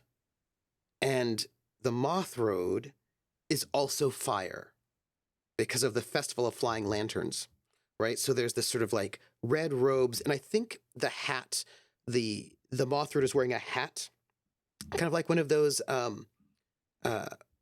um, conical hats that is also what it looks like when you have when you have flying lanterns. They have that kind of peaked nest so that the heat can have it raise. So the Moth Road has one of these sort of peaked hats, and there's flame sort of peeking out of the hat. And the Moth Road is a body of smoke and flame, but in a kind of but not hot, like not like a fire that's hot, but like just that kind of that little candle light that you would have right in sort of a flying lantern, and is sort of seated on a stump, like a tree stump, with this sort of table, which I think is made of made of wood, and there's a nice tea setting out. And that's at least what the Moth Road looks like now. Sometimes the Moth Road looks a little bit different. The colors are always sort of shifting within that sort of red range of spectrum. And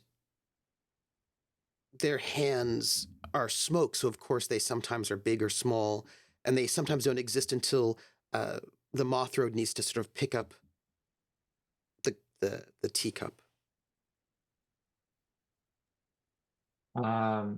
And the Twilight Road is this humanoid form that is mist and fog, but you can only see the mist and fog in this humanoid form, and it's constantly moving, and you'll get gaps between the fog, the smoke, and the clouds that you will see a night sky with like stars only within this humanoid form in the forest. You can't see the stars behind or around it, just in the humanoid form.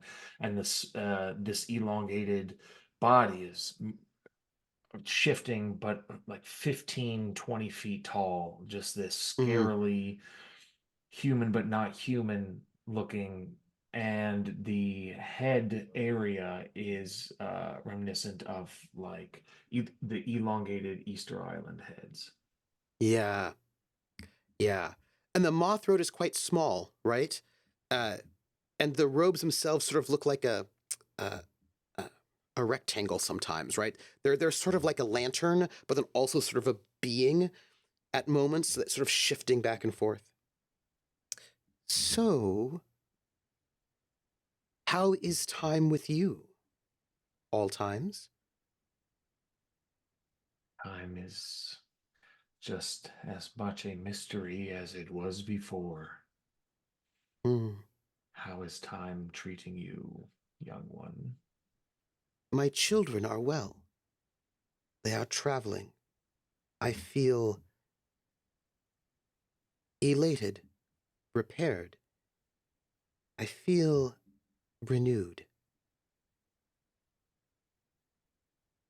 And what about your children's children? The grandfathers, grandmothers, and grandparents seem to be dreaming well.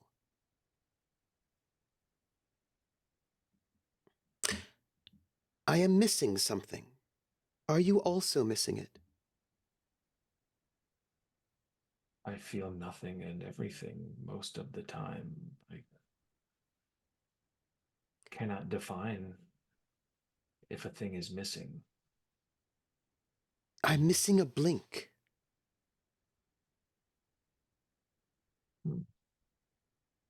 One of my children has taken a blink. I don't know where it's gone.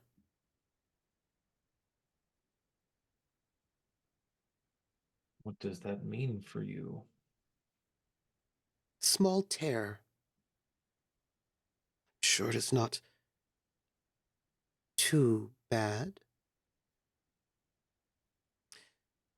One of my children took it, you see. It has ripples. The loss. Do you feel despair? No. Well, I should, perhaps. But I've forgotten it. My children, they dance. They sing. They fill up the time with beauty. Does that bring you joy? It does. What's that When I like? think of my children, I have only joy.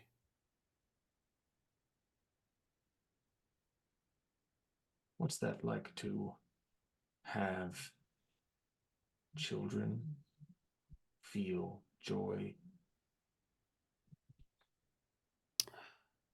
I am well traveled, and those who travel upon me sing my songs, and they move like blood circulating through my skies, and it is invigorating, it is alive, it is always growing and falling and rising. But it is the blink that keeps me concerned, you know.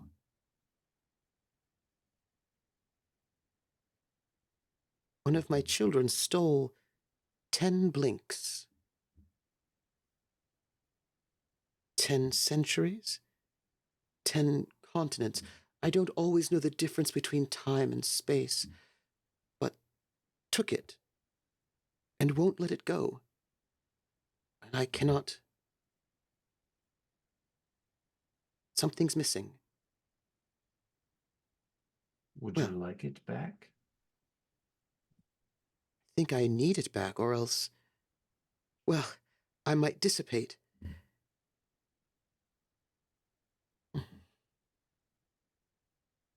How can I help? Oh. And the sort of smoke and the sort of like the heat flame sort of rises up as my hand reaches out, but I'm so small compared to the Twilight Road.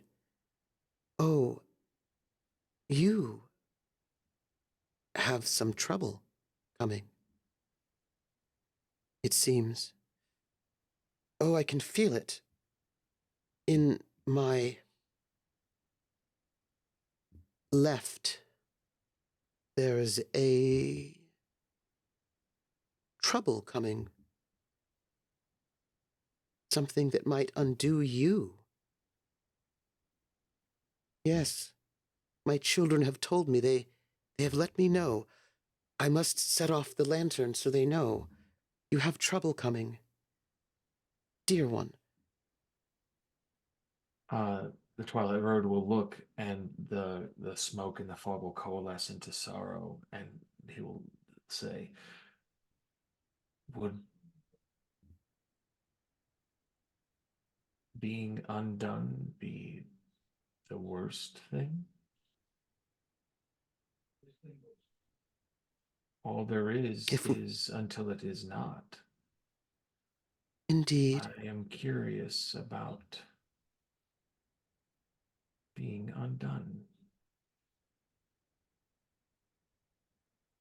you should have children. You will know when you have children that if you are undone, then they are undone. And the songs of your children can give you joy. Sometimes they're scamps, and they steal from you and undo you little by little. And that scampiness may flow into others. And I think it will flow into you. Here. And I reach in and I open up my robes, and it is only the forest inside. And little lanterns fly out underneath my robes. And there are dreams of people, of a burning village, of a group of people walking, traveling together. Them, these, and I just sort of like expand outward into a road that is me with people upon it, including my children, or one of them.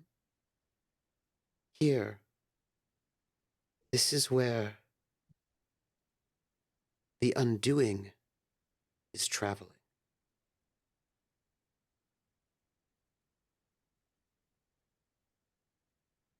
They fear names. They know so little. No, so little.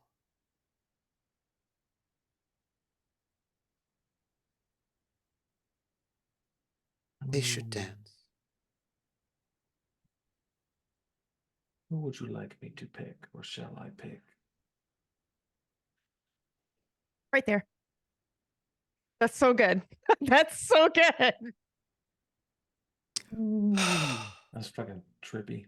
That was so trippy, but Yeah, also so that was- cool. yeah. I didn't know what you meant, and then you said a blink, and then oh, it was so good. And then 10 blinks, and I went, oh my god, is Uh-oh. Myra one of the reasons they're on the road? And it's like, yeah, they all have something that rooted them. Man, such a cool reveal. Oh, yeah. Oh, golly. Golly, that's awesome. Yeah, Okay. that was very cool. Okay. Yeah. Oh. Oh, I'm a little sad for the Twilight Road. I think the Twilight Road doesn't have a lot of children, but the Moth Road has lots of children. Oh, Twilight Road. I mean, I just think feel the like it is Twilight the Road nature has of children, things. but he must not, or they must not consider them children.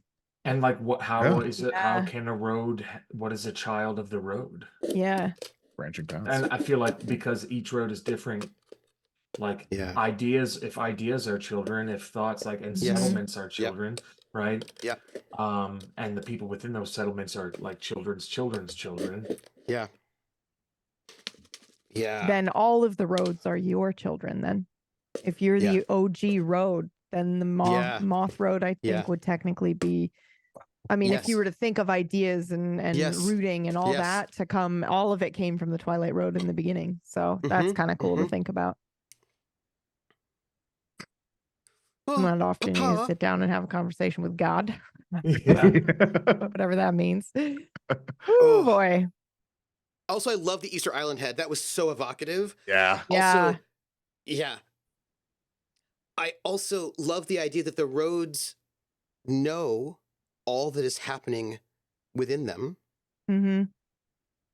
unless something happens, right? Could you imagine? Yeah, I don't feel well. Could you imagine what happens if somebody starts settling you, right? Then you start, it's like you get arthritis, right? Yeah, probably. Yeah. And you can't move anymore. Could you imagine how terrible it'd be for a road if people start settling it? Oh my gosh. Yeah. Wow. Right? Well, wait a second. I think it depends.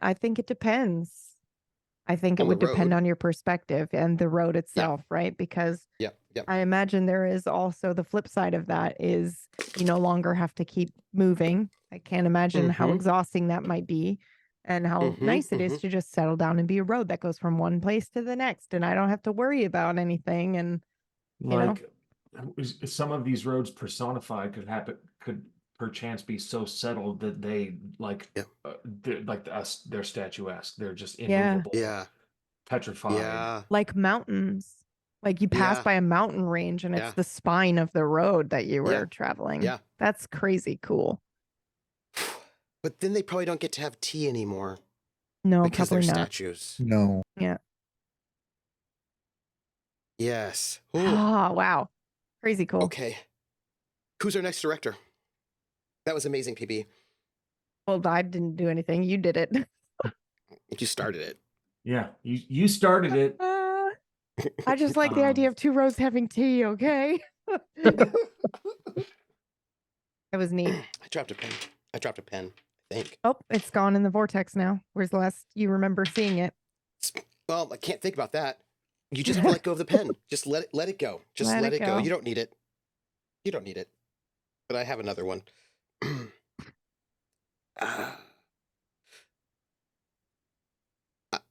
I'm gonna take up. I'll take it up. Let me see. I'm gonna roll. Travel to a new location. Appropriate setting card. Establish a threat to the traveler's status quo, family, or cultural Ooh. heritage. Feeling of belongingness or ethics and morality. Oh. Because I care. It's gonna be Myra. Because I care. Because you have to do that sort of a thing. Yep. Oh, okay. The location.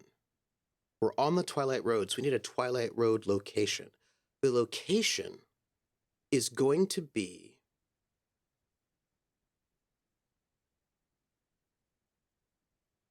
Mira's childhood is the place. Okay. Yes, that's the location. Okay. Yes. And the location, more specifically, is something lovely. A lovely memory. Okay. Something like fresh baked bread. Something lovely. Something wonderful. Candy, chocolate that they, Yeah. I mean, I guess in this world it could be anything, but whatever their version of, chocolate candy round balls or whatever are, would be really good. And I think that it's unique to the town that I grew up in. Yeah. Yeah. Yeah. And I feel like, yeah. Yeah. It's I'm going to And give I it a try name. not to think about it. Yeah, go for it. Oh, well, but that's, you try. And I'm going to call this, are you ready? I'm going to call this Yes. Big Rock Candy Mountain. Oh my goodness. Okay. That's what I'm going to call it. Okay. Which is not, where you grew up, but that's not the point. It is a place, and the place is Big Rock Candy Mountain.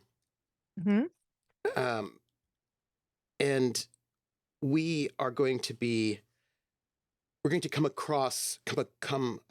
to this place, Big Rock Candy Mountain, which has this chocolate. Wait, we're okay. To my childhood settlement. Okay. Oh, wow. Oh, wow. That's huge. Yeah. Yeah. Yeah. Okay. Yeah. I got to stand up for this. Yeah. We are going to come there. And again, this is the Twilight Road. So what does that mean is it's still unclear in various ways. You know what I mean? Because we are on the Twilight Road and things are malleable. But I think that is, if my goal here is to challenge your ethics, right? Your morals, all of those things, then that is exactly what we will do in our travels. We will come across your childhood. And when I say location, this location is also memory, right? It is time and space is what it is. And it is Big Rock Candy Mountain. It is your settlement that you grew up in for a time. And this will be a threat to your status quo. Okay. Your feelings of belongingness. And I feel like, by the way, I know the card says that this is a threat to your feelings of belongingness, but I think the feelings of belongingness is the threat. If that makes right, it's the reverse. And so I think the smell of I think we are heading towards Silverduck somehow, right? But the smell of burning turns into the smell of chocolate. Oh, I love that. Yeah. I love that. Yeah. Okay. And I feel like Silverduck is just right around the corner. It's just around the corner, right? And if we turn that corner, we're going to get to Silverduck, and there's the blood and the ash. But instead, when we turn the corner, it is just the smell of chocolate and this other settlement. Okay.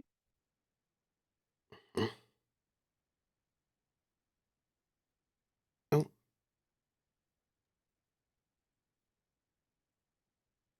This isn't blood. This is chocolate. oh, it is.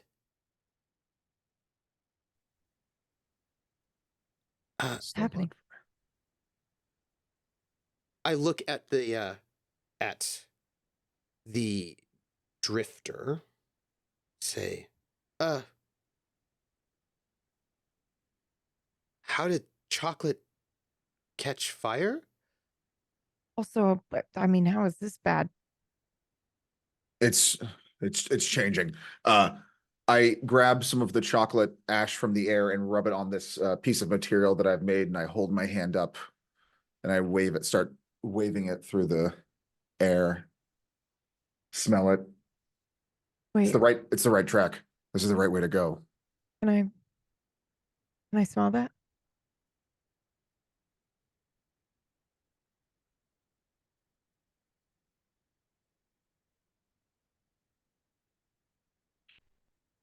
Is this Silver Duck? This is my fault. I think you were talking about something that you didn't want to remember anymore, and we're walking and talking about how we needed to do the opposite thing, and then I started thinking about something that I probably didn't really want to remember anymore, and then I tried to push it out of my mind right away, but now we're here. That's from me, the chocolate. Okay. Oh, Does that mean I've taken us off course? No, I don't think so. This is as wrong as this feels right. It was for a second, half a second. You said, I don't want to think about that anymore. And I thought, well, gee, I wonder what things I have that I don't want to think about anymore. What would it be if it were me? Well, I'm glad it's chocolate and not blood. I say that. That's all it takes. We can't. Maybe there is something. If this is the right way to go, maybe there is something to the idea of an idea itself destroying itself through perception.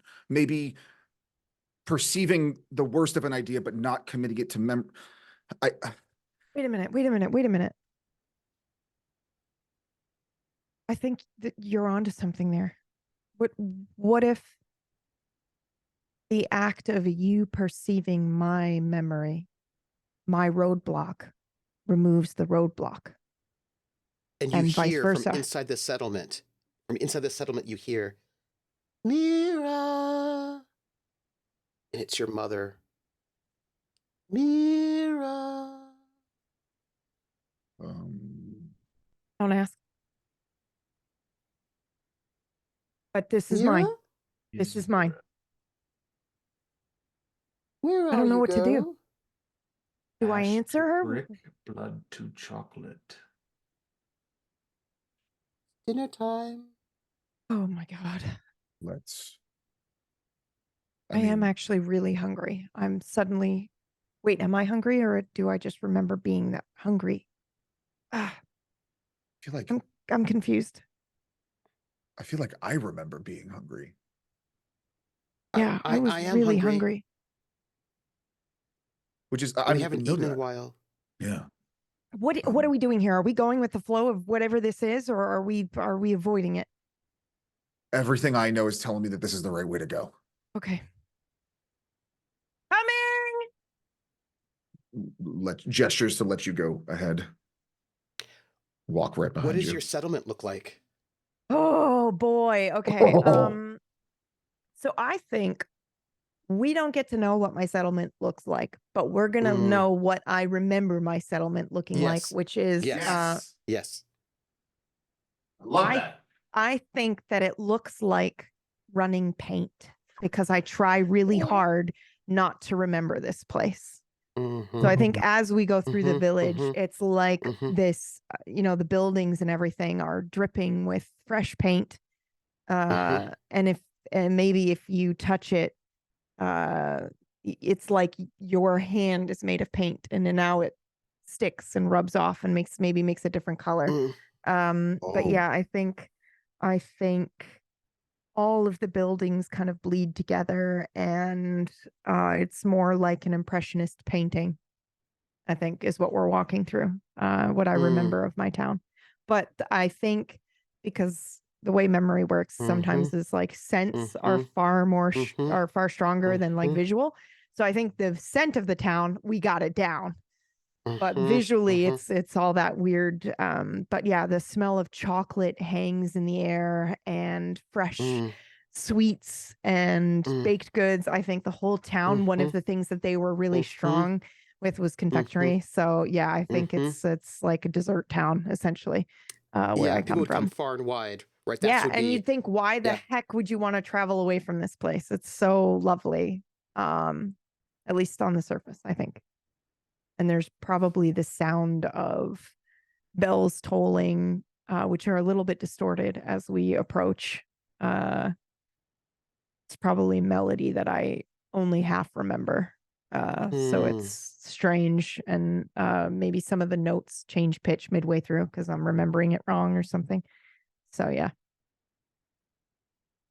And I think your mother is leaning out of, it's one of those doors that's made of Mhm. wood with like, that's like two halved, like, so you can like open up the top half, or the, it's like one of those, those kind of split doors, right? So you can open Yeah. up the top half, and the top half is open, and your mother's leaning out, and she's waving to And everyone, to this group. yeah, I think if it weren't so bright and colorful, this would probably be terrifying looking because her face isn't there, right? Because she's Mm-hmm. also running paint. Is it Mm-hmm. is it like because you mentioned impressionist kind of thing. Yeah. So I remember Mhm. that there was like that Van Gogh movie that they made that was all Yes. painting Yeah. individual. Yeah. So like, but the faces occasionally would be kind of swirling and you wouldn't be able to quite make Yeah, exactly what and it it's like was. you kind of just where the eyes are, and Yeah.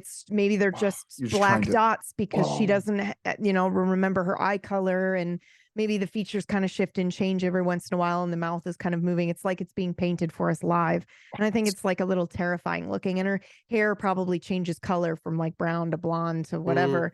that goes through. Oh. And she smiles, and the smile is really wide. So I think because Mm-hmm. remembering from my Mm-hmm. childhood, all the Mm-hmm. proportions are wrong. So I Yeah, remember my she's mother having a huge. big smile, but Yeah. I don't remember anything else. So it just looks like she's got this really freakish smile on now that we're here. All the colors are bright and lovely because that's my memory, but her smell is distinct. She smells Mm, like cinnamon and bread dough. mm, Oh. And her hands probably have like white, which would be flour, but I don't, yeah. they're not, it's Yeah. just paint, right? So yeah, Yeah. and like on her apron area where that would be, I Yeah. think you can kind of sort of maybe guess what was there, but yeah, it's all faded now. Hey, Oh. Mom, Oh, you're late. I I have some friends for dinner. Is that okay? Of course. 10 minutes late is not good. Sorry. Come in. Oh, please. And she sort of smiles at the drifter. She smiles at Amos. She smiles at Noah. Please come in. We have pie. Thank you, ma'am. Oh, I think she looks at the drifter, and I think she reaches out towards you, sort of like dripping paint strokes, to give you a hug. Oh, little one. And I imagine she's so huge, right? Tears. Because She she's is like the memory of a mother, right? yeah, And like yeah. sort of the enveloping, right? And I think she Or her comes, perspective's wrong. yeah, Oh, Like yeah. you're looking up. Yeah. yes, it's like you're looking up at this sort of large, enveloping hug of a She gave great hugs, so it's very lovely. It it nearly breaks him. He has to oh, take everything. I oh. look pretty And sheepish and then look away like this is violating. This feels so embarrassing. You guys are here in my memory, dude. Yeah. And I think what she does, as she does with somebody who's about 4 or 5, she Mhm. just lifts up the drifter, right? And just sort of like cradles like right under the butt, right? And just gives you this hug and sort of walks you into this cottage, I suppose, this sort of bakery cottage, Yeah. and puts out her hand to take Mira's little tiny hand, of course, but it's all paint. She reaches out her hand to Myra. Come on. I go in for a hug. Ooh. And when you go into the hug, I think that's when you notice the paint thinner on you.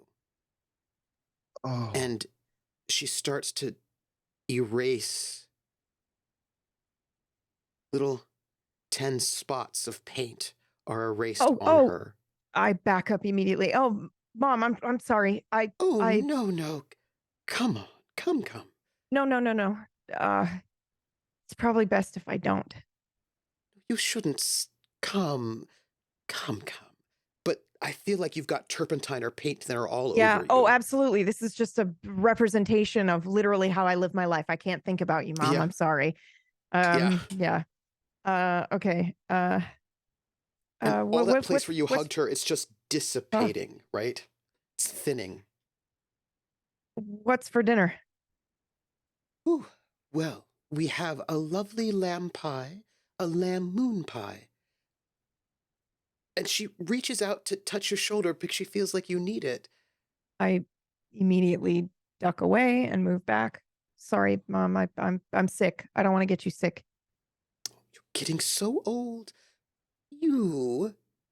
Oh, the road. Come sit down with us, the road. Twilight? Come sit. And there's this table. And I think that on the table there are a number of sort of medium-sized meat pies. And for where the road would sit, there's this tea set that looks exactly like a tea set from some other time, but not a tea set that Mir has ever seen her mother have.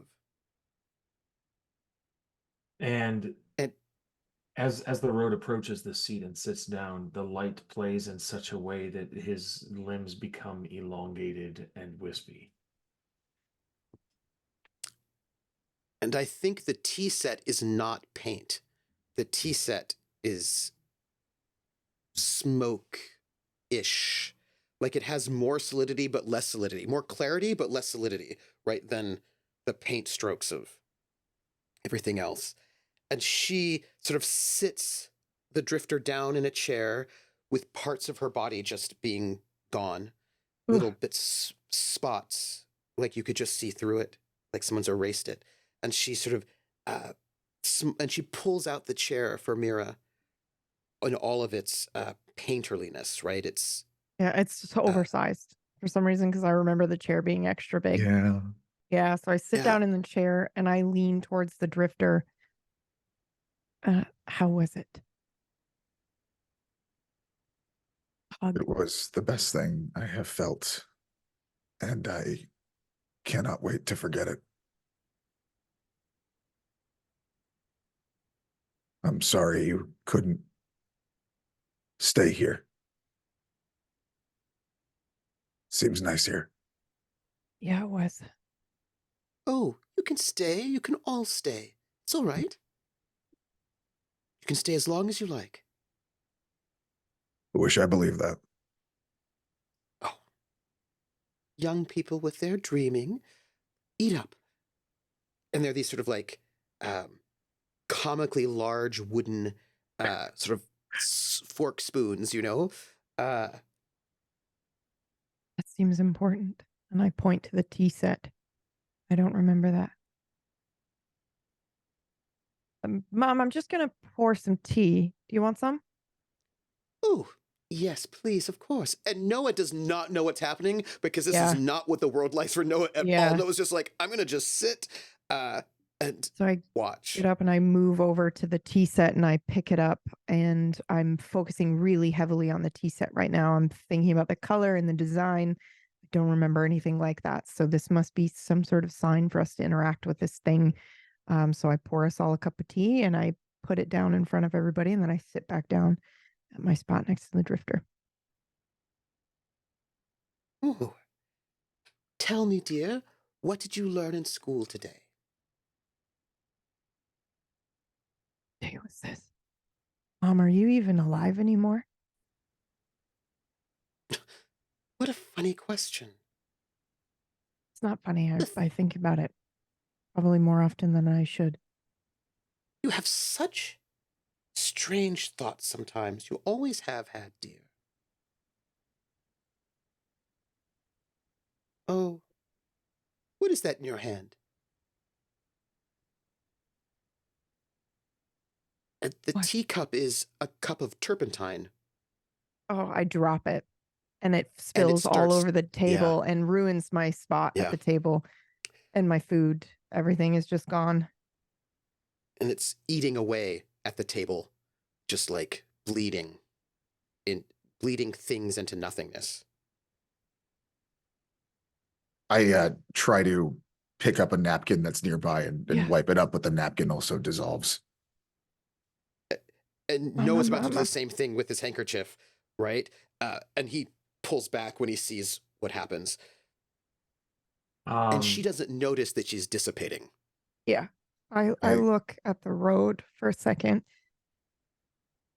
full of shame. And then I look back to my mom. It's my fault, Mom. I'm sorry. What are you on about? Dear, I love you so much. You can stay as long as you like. You're gone. We've got a good... The whole town is gone. Everybody's gone. Oh, come now. This town decade nothing ever bad will happen here. Decade. Yeah, that's where I'm from. Drifter puts his hand on Mira's shoulder. Not going to say anything, but just there's something here. She stands up, your mother, and she comes over you to see that you're so upset.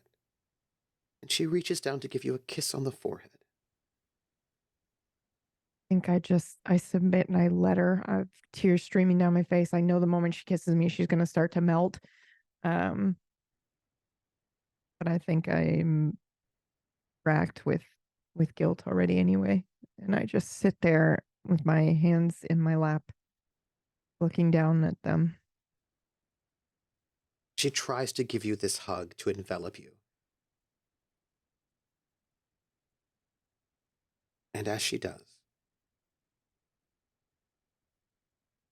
she dissipates. And I think the whole town probably melts around us. And then we're sitting in darkness. And I just say into my hands, and even though I'm not looking at you, Noah, I think you know I'm speaking to your benefit in this moment. That's why you don't think about where you're from or who you love, or sometimes you're grounding yourself, sometimes you're grounding the people around you, and sometimes you're burying everybody that you love into the ground. I was responsible for what happened to Decade. That can't be true. It is. I assure you it is. Time passes differently here for us travelers. Might be, a week or whatever that is in your time. For us, 100 years have passed. For you in your settlement, or vice versa. But I assure you that I am the reason.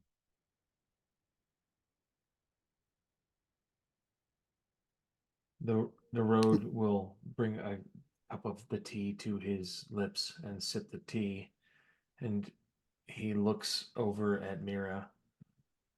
Thank you. I had forgotten so much of what it is like to be a parent. Are they okay? Are they? This is the way of things. What is the way of things? Please give me some peace on this. I think about it every day. And I know I shouldn't, and I have to push it out of my mind, but I wonder if they're stuck in a moment, if they're somewhere else, or can I get there from here? Does the Twilight Road take me home? Can I go see my mom? Is she even Does she even exist anymore, or is she just gone completely? This is torture. I have She to know. has sacrificed and gone into nothingness for you. That is the price she has paid for you, as parents do.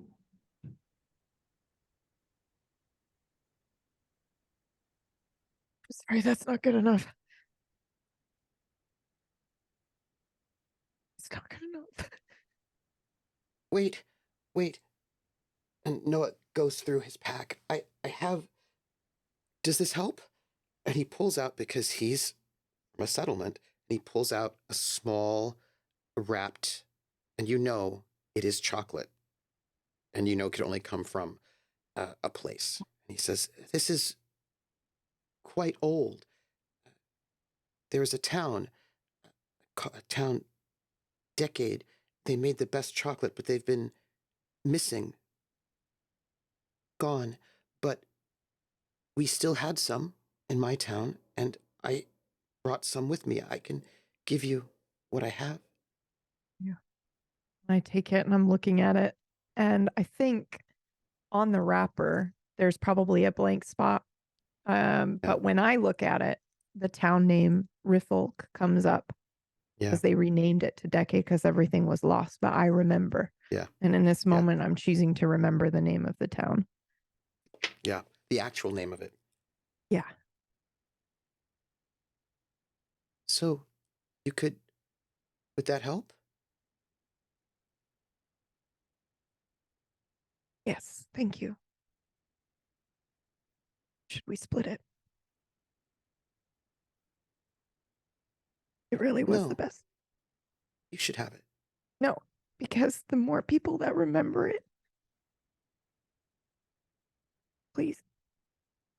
Okay. Pull out a little knife. Cut it into fours. Pass it out. Keep the wrapper. And I fold it into a little ring. And just hand it over to Myra.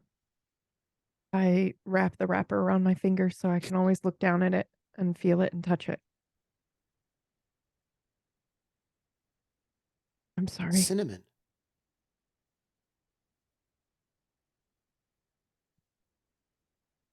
That tastes like the hug.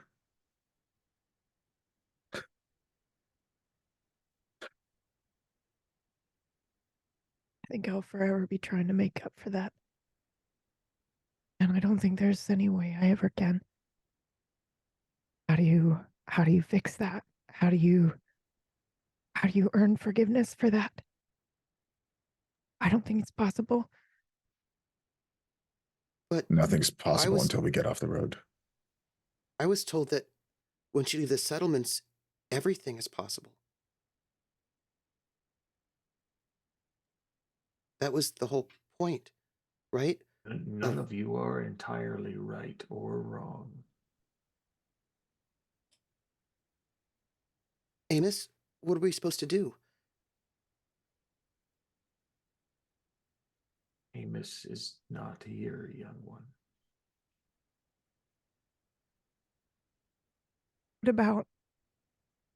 What about the sacrifice that we make as children for our parents? Is there any way I could bring her back? What if I stay here? That's not going to help. You know that's not going to help. But what if it does? What if I can make a bargain with the road? Can you bring them back? Can you bring Decade back? Riffolk back? We can't bargain with the road. Why not? I would. I would too, but I do not trust. He hasn't led us astray thus far. How would we get out of the road without you? Without me? Yeah.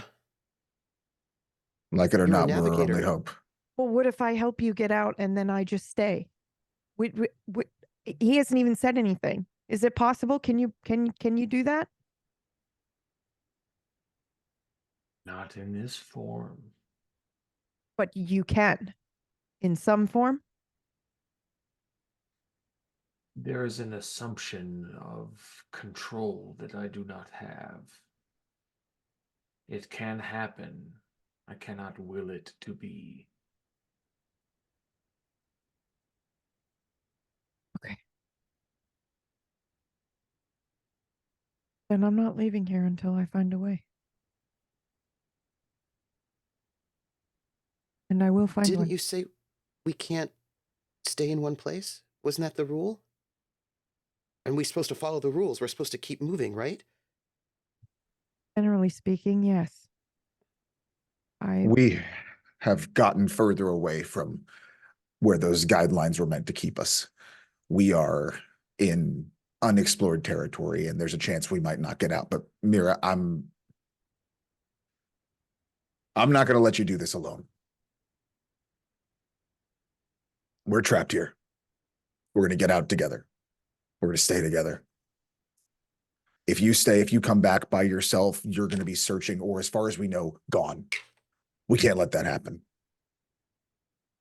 So even though we can't stay in the same spot and we have to keep moving, I don't know if the rules even apply. I don't know if they apply either. I've caught myself thinking things that I shouldn't be thinking, and there has been no consequence as of yet. And I side-eye the road and then look back at you both. I think there might be something to the story of do the reverse when you're on the Twilight Road. Maybe it's not a trap. Maybe those stories of people not being able to leave is because we are trained in the wrong way to traverse this road. I've been watching Noah, and I glanced to Noah, and he seems to be able to, the way that he thinks works here.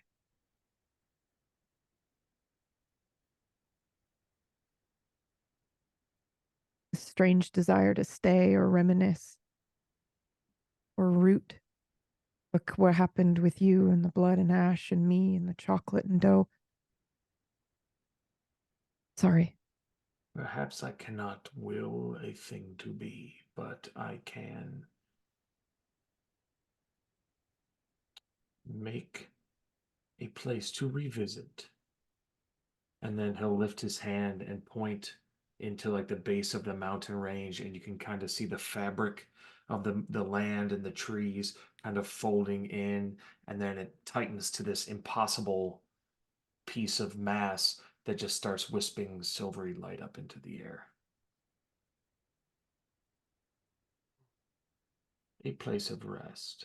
I just start walking. I immediately, I recognize it, and Noah, come on. Grab Noah. Yeah. We gotta. Yeah. Because Noah's like, I don't know what that is. And like, I'm not even looking at you as I'm Yeah. booking it. I'm explaining it's a fireside. They're extremely rare, but you can sit and you can rest and you can think without consequence, without punishment. My dad told me about this place once. Yeah. There are, and I'm searching for a word that I think in some town, some road somewhere, somebody used the term Holy Grail. And I was like, what the heck does that mean? And then they explained it. A Holy Grail, if you know what that is. Yes. My father told me all about them. We have them. Holy Grails. Right. This is ours. Well, yours now that you're a traveler. To understand what was just done, to make one of those appear, another one had to be taken away. So you moved it. In So a do manner you of speaking? Yes. So you can't create something from nothing. You have to take something that already exists and move it. Shift it. Transform. Does that mean like that ash? Blood? Does that mean Rifilk isn't gone? It's just moved somewhere? I can't remember from where I took this place to make this point here. One was taken. I cannot recall which.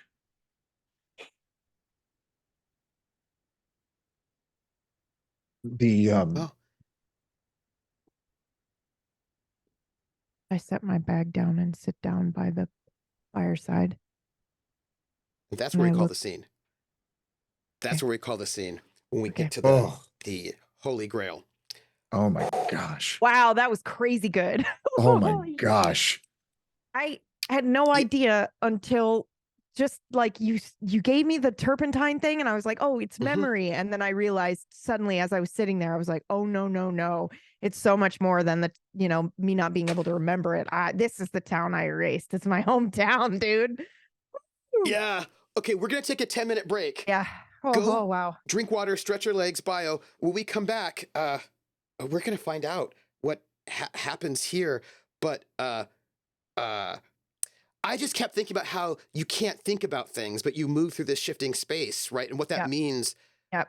If there's something that's really important you can't Means remember, you what does can't that mean for process that? trauma either. It At means all. Yeah. at all. Yeah. Yeah. Like as soon as you were like can I just compliment that for a second? Like the fact that when you remembered that, you were instantly back in triggered space. You were angry, you were upset, and I was like, oh my God, Yeah. that's exactly what you would Yeah. be if you were unable to think about it. You've Yeah. had no time to process it whatsoever. Oh, it was so good. Oh, Okay. so excited for all of our secrets. All right, we're gonna go.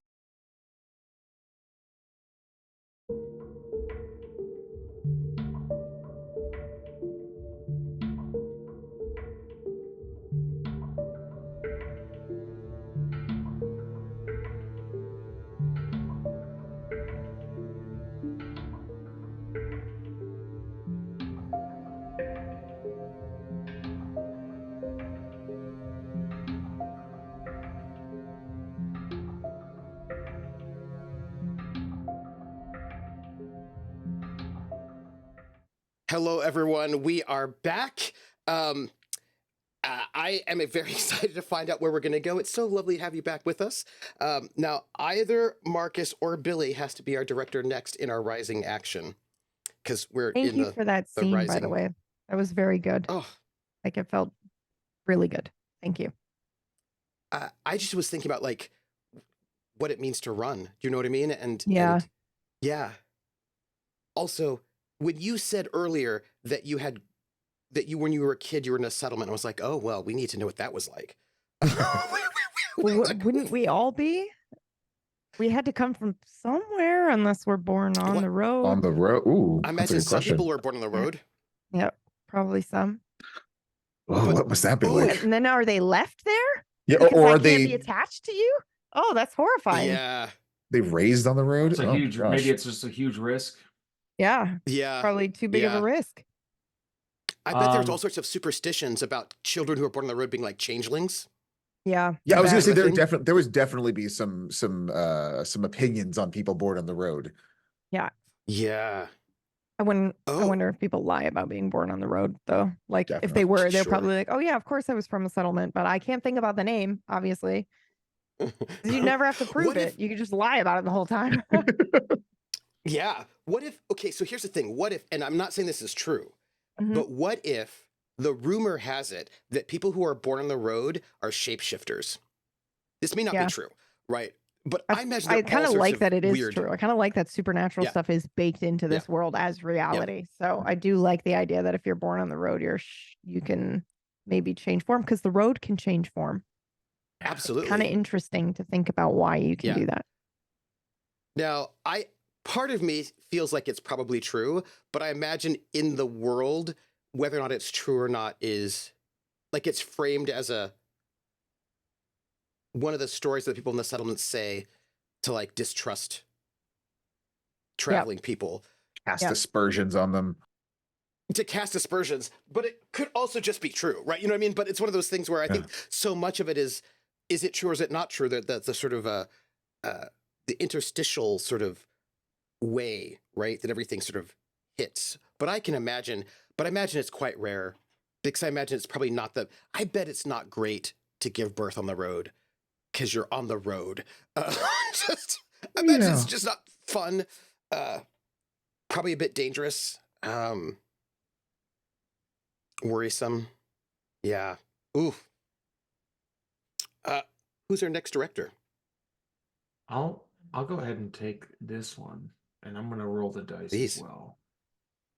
I love a good die roll. Travel to a new location and take up an appropriate setting card. Establish a threat. Oh, we already did that.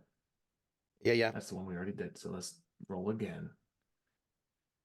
Support a Ooh. fellow traveler to confront or embrace an emotional challenge. Weirdly enough, that it comes right after our transition to Silver Duck.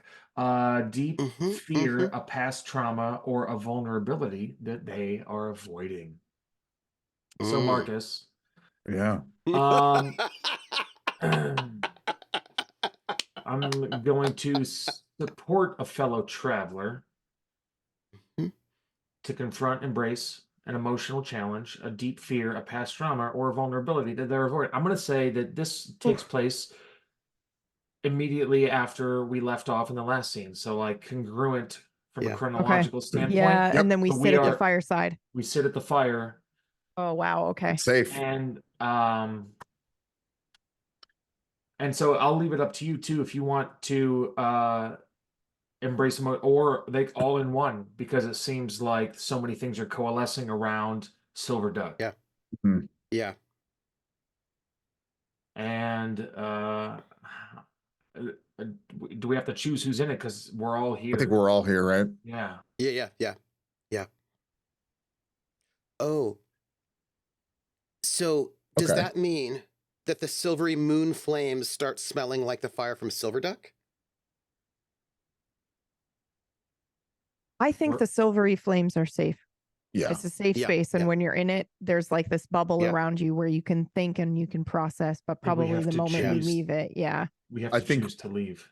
While we were all walking to the thing, to the bonfire, I do think the drifter was a little more frantic, moving a little bit quicker, almost hyperventilating as he's running over to the flame because he cannot stop thinking about what he is not supposed to be thinking about. Yeah.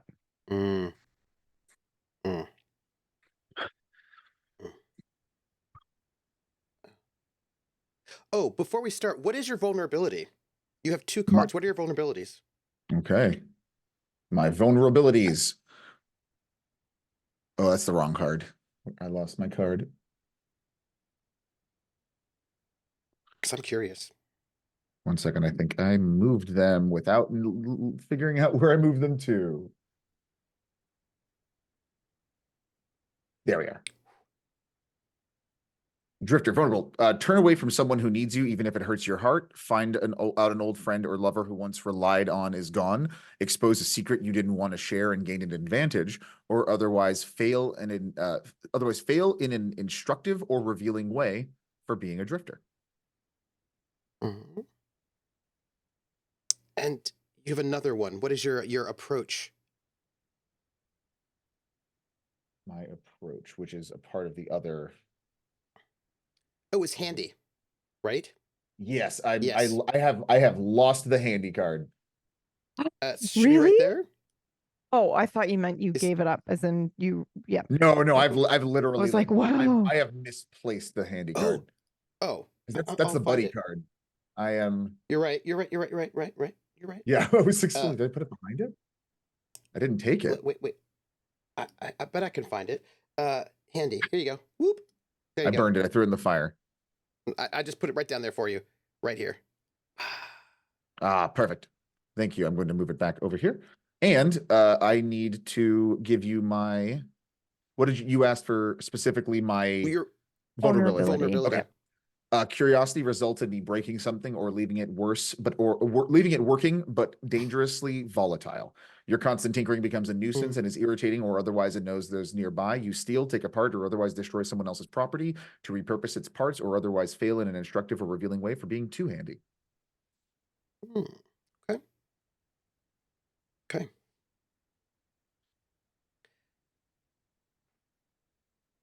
We are safe here, but Flames aren't warm. No, my hand's just in it. No, but you're safe. You can stop here as long as you need to. And you can think about anything you need to, too, or want to. Trust me, I've been at one of these before. I don't. It's really safe. Yeah. Really, really. Yeah. Absolutely. You need me to prove it to you? The drifter just kind of falls to his knees in front of the fire and puts both of his hands just all the way in and just looks at them in that silvery mirror flame. You okay?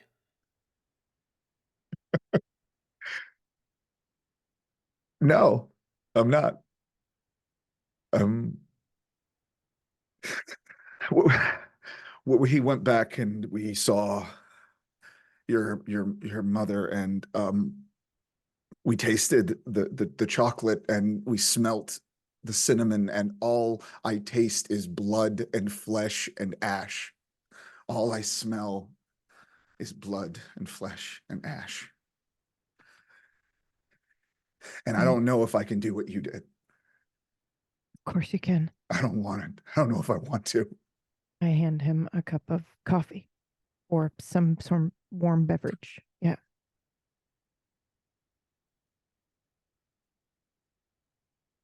What We happened? go back. Was there a fire? I did something wrong when I was younger. Oh, Look over towards the road and Myra, and just for a confirmation that it's safe, I guess. I don't break my gaze from you. I just am waiting patiently for you to continue. When I was younger, I was the oldest of my siblings, and we had to make some money. Me and my father. And we happened to stumble upon this town, Silver Duck.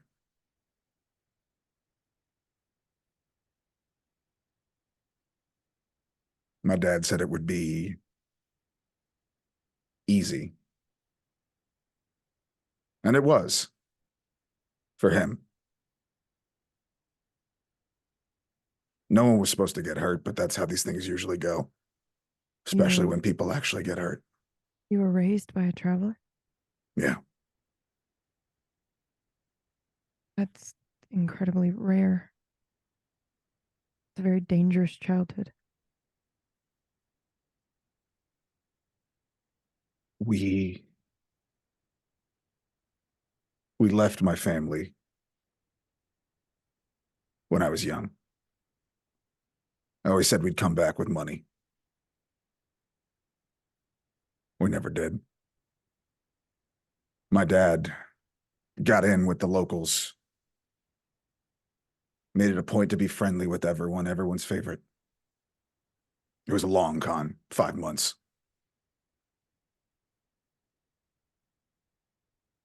An old man and his entire family died. Ashes just raining down on me for miles as we are running and running away from that town. I could smell it. Everything. It was so bad, but my dad told me to not stop moving. Which is some great advice, because when we got away, he said it was okay, but he was still there. He was still right there in that room, holding that torch, trying to cover up what he did, what we did. So even he was ahead of me. He was gone before I knew it.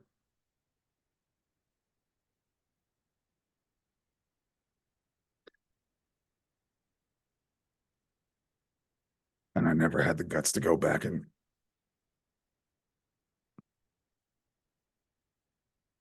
tell my family what happened. I don't even know if they exist.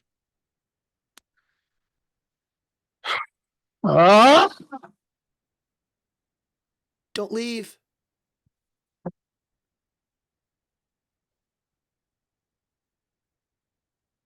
place is safe, you shouldn't leave, right? Yeah. But if I leave now, I have all of this. And I can smell my dad's aftershave right now. I don't know what that means. How old were you? Is that in my head or 13? Not too young. Young 13's enough. an important number. It's one of the mystical numbers. Young enough to not be responsible. You don't know. I'm culpable. Okay, but are you punishing yourself for your culpability, or are you punishing yourself for the whole? Because it sounds like you're punishing yourself for the whole. I'm not even sure why I'm talking about this. Because everything in you is telling you that that's the right way to go. What if it doesn't go away? What if this is clawing at me? Then nothing changes.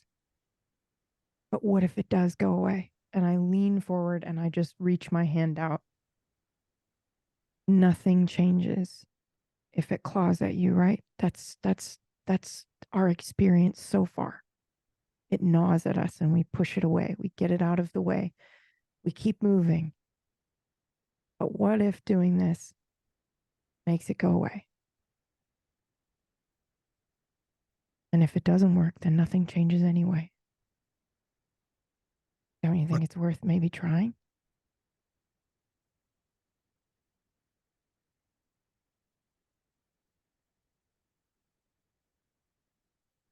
Yeah. You fix things, right? You fix things. I don't know if you're like the craftspeople in the settlement. I mean, imagine if you're a person who fixes things out here, then you must be able to fix things, I don't know, like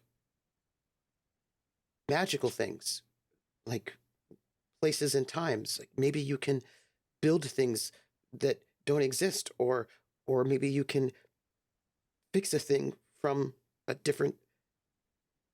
I don't always know exactly how it works out here, but if you can fix things, then maybe you can fix things, big things. I don't think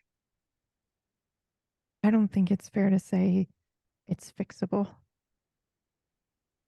Some But things we it can be can't repaired. fix. Well, We can also destroy. Yeah. Destroying the memory. Eating itself alive. I think there is something to this. hold on. If you destroy the memory, isn't that just running away even more from the responsibility? Like the idea of destroying the memory of my family, of my mother, feels like a betrayal. I did this. I need to live with it. And I'm the only one, aside from you all now, that remembers that town. It feels like the right thing to do. I don't know if it's anything I can fix. I don't know if anything I will ever do will make up for what I did. I don't think it can be fixed, but I think sharing the memory is some form of not even redemption, but it's a way to share that weight because it's so heavy. I think I need to go to Silver Duck. Yeah, I think so too. And Take out my book and I write in it as this conversation happens. I have never, ever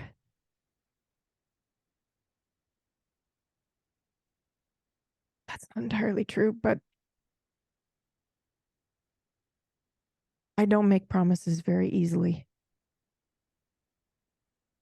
But you promised to help me, and I promised to help you. Puts out his hand. I immediately reach out and shake it.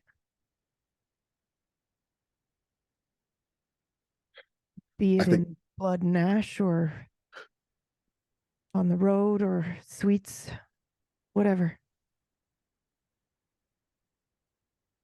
I think this is the first moment that we've actually, I mean, we've been on the road together, but this is the Yeah. most like these last couple things are the most actual connection. Yeah, which we cannot absolutely. let it- but Because this we is don't like, do physical contact either. Yeah. Yeah. Like I imagine when I gave you coffee before, it was always like I'd set it down beside you and you'd like pick it come up. over. Yep, Yeah, exactly. but this time I actually handed it to you. Yeah, for sure. And you know, the with the hug from that your mom was like Yeah. oh my God. Sorry, I'm out of the scene. I'm dropping the scene, Yeah. but that's oh sorry, I'm back.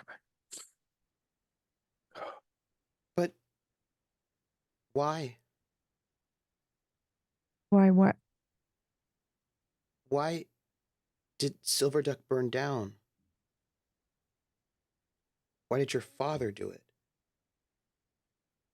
It went wrong. By the time I got there, there were 2 bodies. The only way to stop them from coming at us was to torch the shack by the bridge. So you weren't even there. I met him on the bridge. By that point, the fire had already started. He had a torch.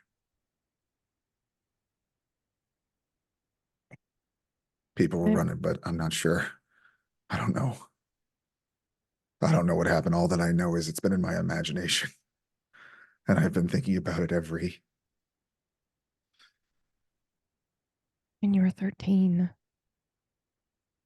Truly, what could you have done? You couldn't have stopped your dad. He's 3 times your size. You were 13. Sometimes I think I could have just burned there with the town. And what would that change? Maybe my dad would have. Maybe he would have went back. The rest of the family. Maybe the ash that would be chasing him was mine. Maybe everyone else had a better life and I just died. That is what I think about. Okay. I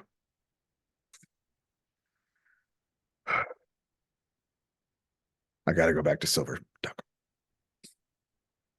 You have to go now?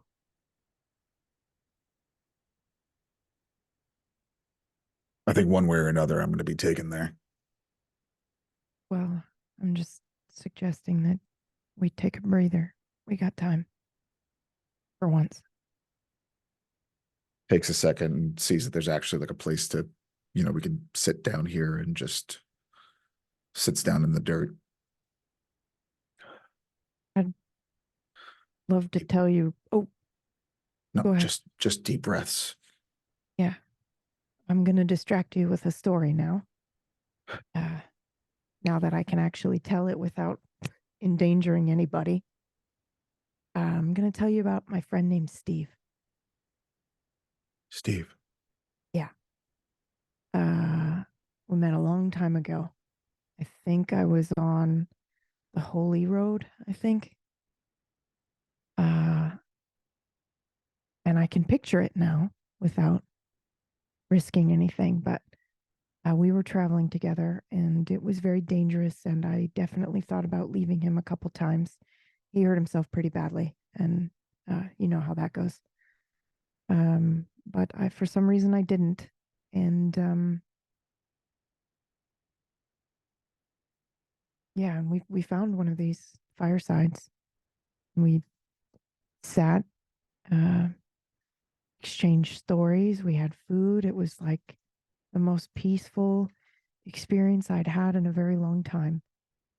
And I learned more about him in 3 days than I think people learn about each other in lifetimes. And every 5 years, we would think about that. We would picture that fireside and meet there, catch up. And then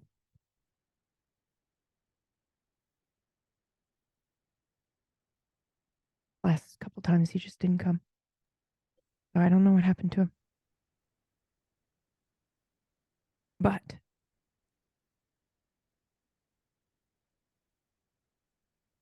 I wouldn't trade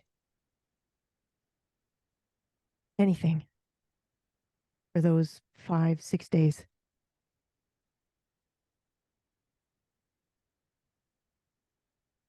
My name's Steve. Steven. My actual name. It is?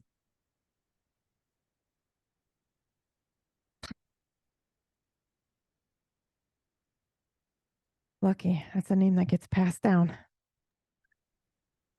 I got it from my father.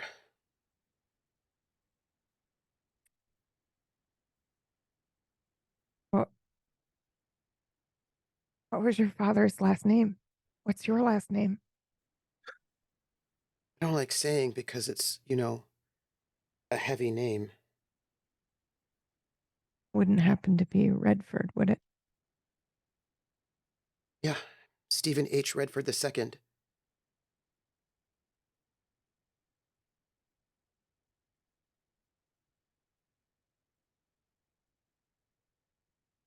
When I have a child, I'm sorry.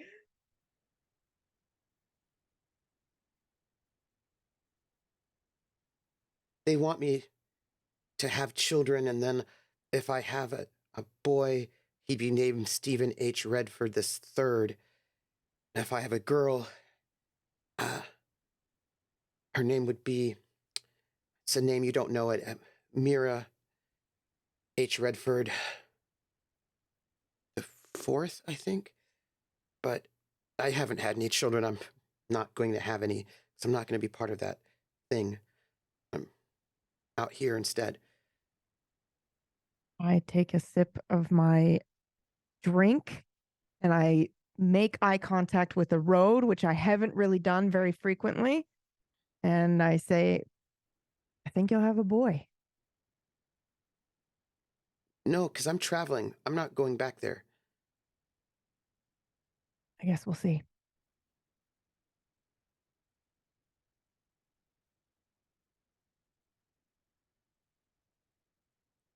No.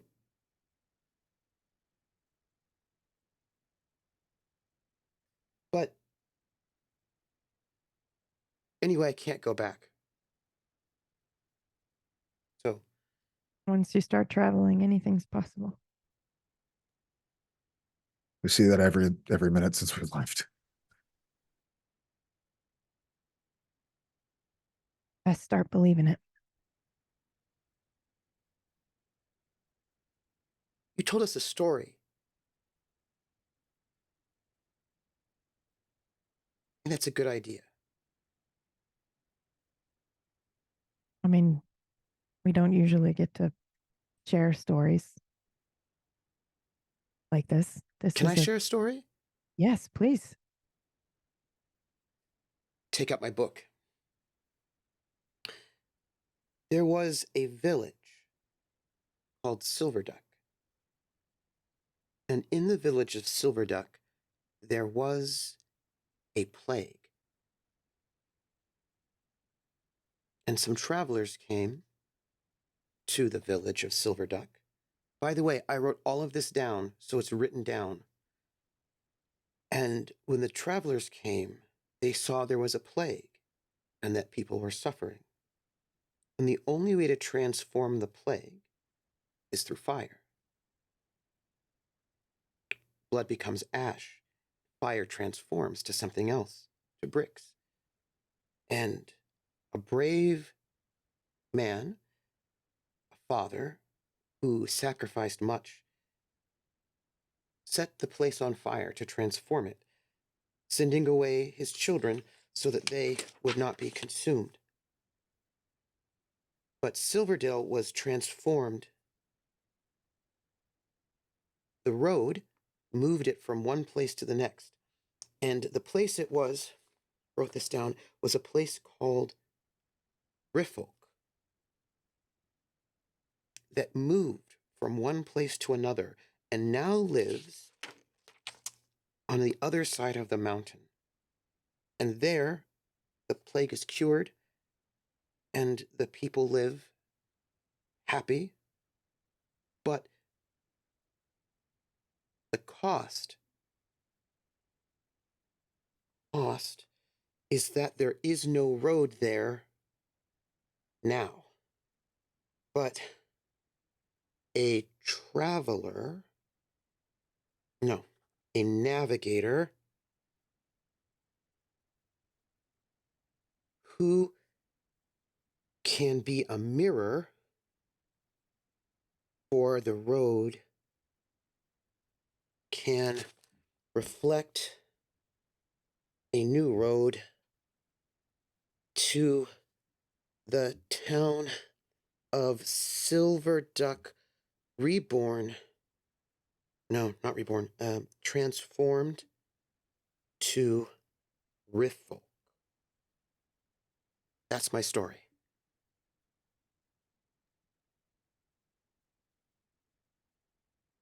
Thank you. It was a lovely story. Thank you. It's written down now. Makes it real. Ash to brick. Brick to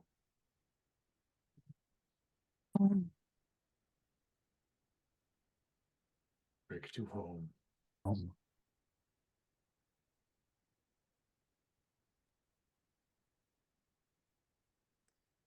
It's important to write them down. To write your name down. When you write it down, it makes it real.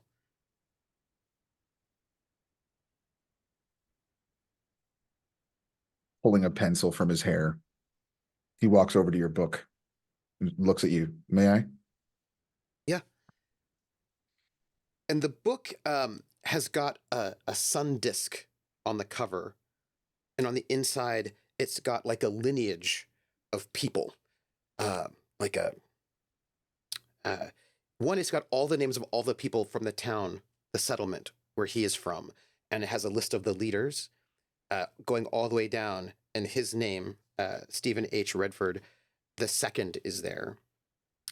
And it has his father and his mother, Stephen H. Redford the first, Myra H. Redford the third, going all the way up. Oh, And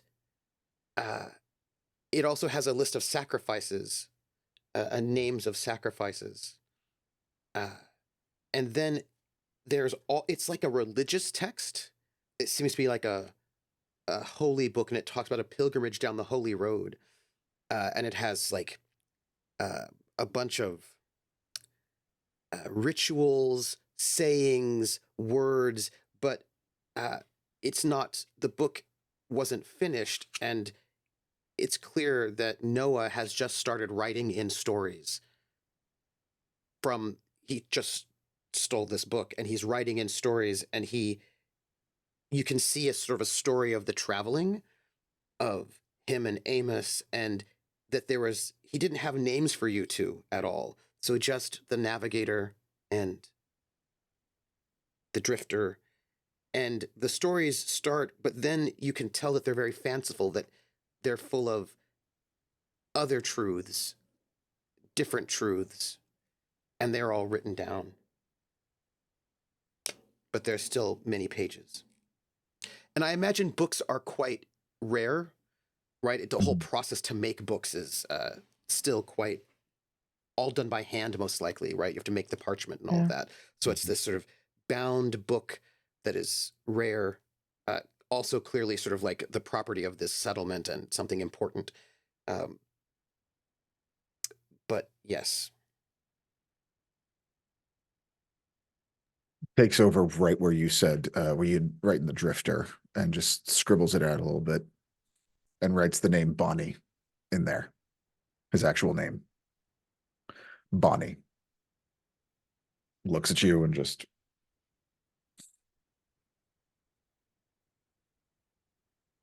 Thank Said you. if we remember,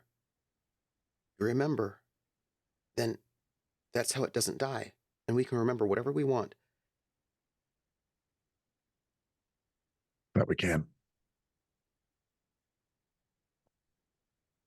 Nice to connect in the spaces in between. I had forgotten what that is like. I think we all have.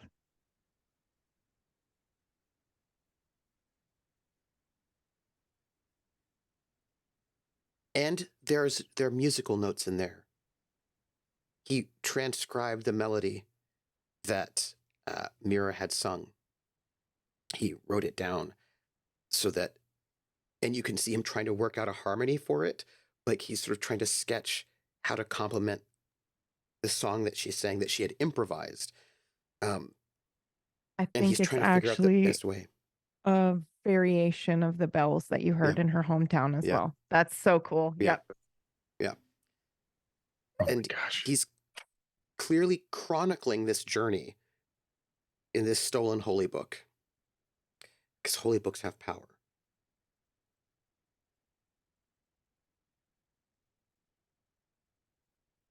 And I think that's where it ends. Oh my gosh. I love this crew. Oh my So fun. goodness. Oh. Marcus, you get our last scene. Okay, okay. So this is from the beat 3 card. Mm-hmm. Okay.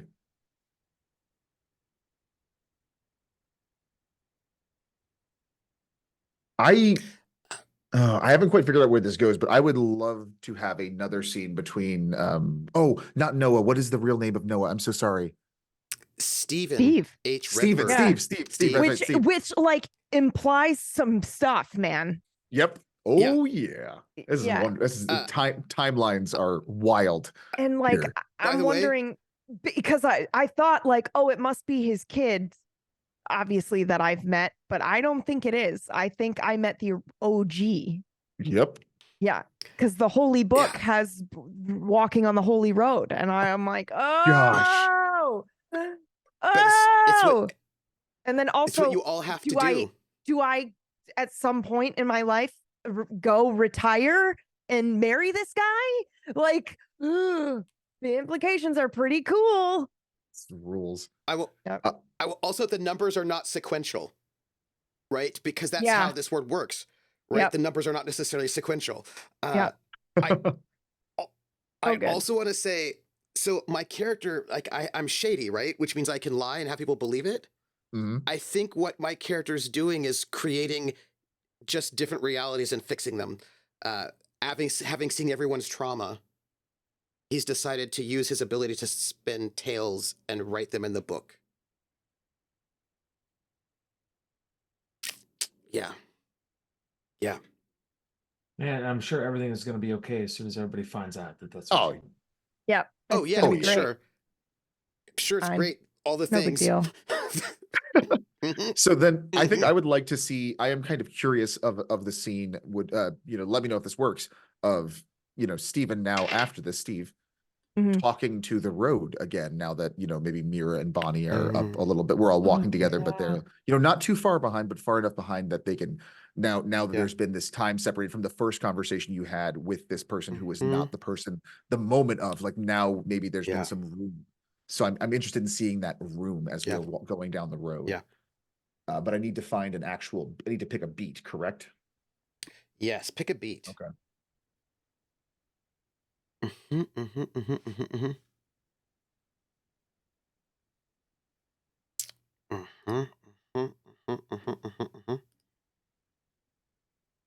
Sorry, I'm digging in here. Okay. Let me see what we have here. Just double check a thing. See what we got here.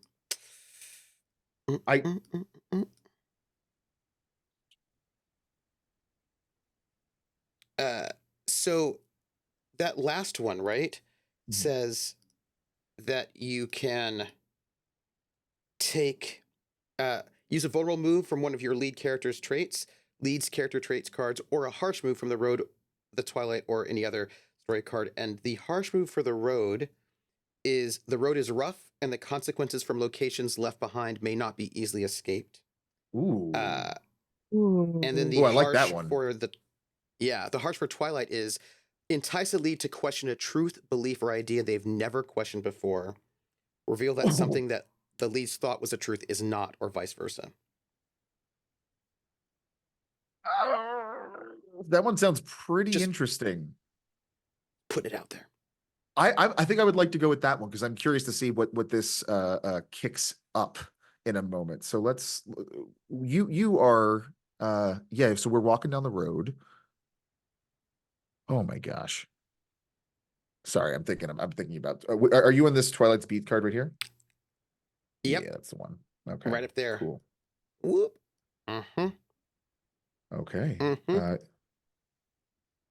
And of course, is the truth being challenged mine or the roads? That's exactly what I'm curious to find Right? out. Yeah, Because yeah. you don't know a whole lot, but you also know more and you're Mm. hiding. So let's figure out what that Well, is. I mean, like, who wants to go back? Who wants to go back? Right? Yeah. Yeah. Okay. Yeah. I'm just saying. Who wants to go back? I think I do. Okay. Yeah. So I think we're gonna go with the road beat. Or no, it's the Twilight Road beat. Mm-hmm. Okay, we are walking down the road. We're a little bit ahead of you. You are able to sit back with the road itself. And we are going to entice a lead to question a truth, belief, or idea they've never questioned before. Reveal that something that Lily thought was truth is not, or vice versa. Okay. Okay. One of us, my friend. One of us. One of One us. of us. One of us. One of us. So I think we are traveling. Those two often walk ahead anyway. They often do that. That is a Yeah. thing that is fairly regular with them. And so I'm walking with my pack beside Amos, the road.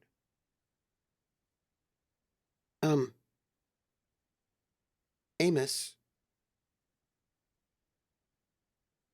Amos is not here. is that true? It can't be true. I mean, it's Amos's face, hands, shoulders. Amos, the little scar that runs right along his cheek.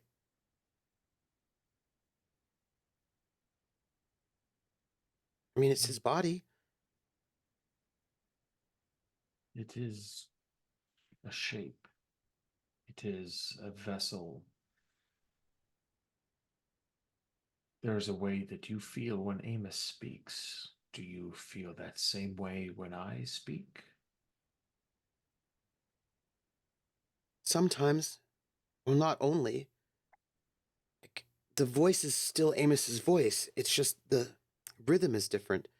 And what you say is unfamiliar, a bit confusing, but it's still Amos's voice. His tissue is my tissue for now. My form is something different and fleeting.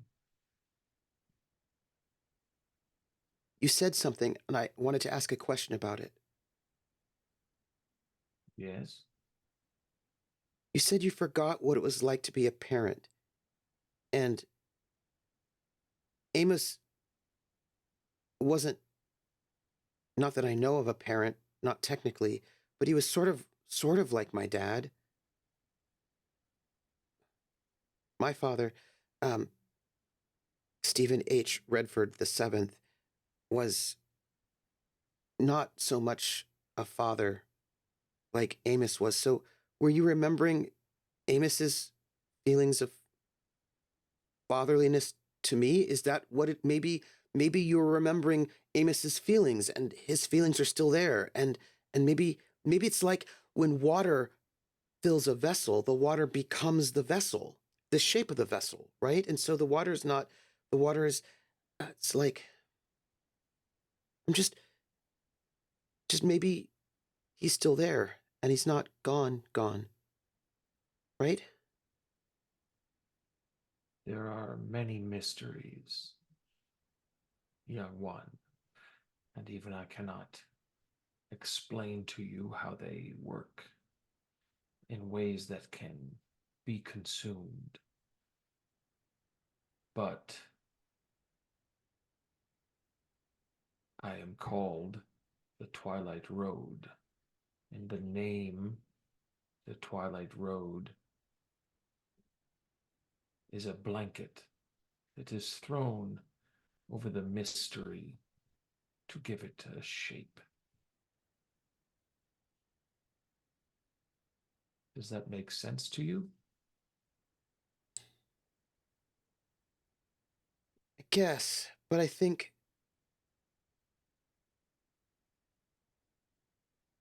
I'm in my twilight right now. Uh, and when I finish, I'm supposed to be someone else.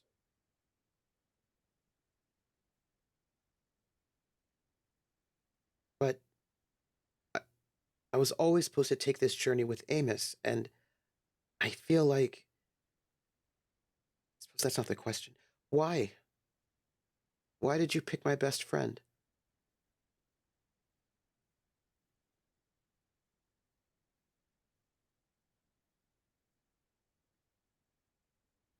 I said I had forgotten what it was like to be a parent because I had forgotten that I was a parent. And in sitting down in a space in between, had the opportunity to reconnect with my child. It was her wish. She wanted me to take the dutiful one.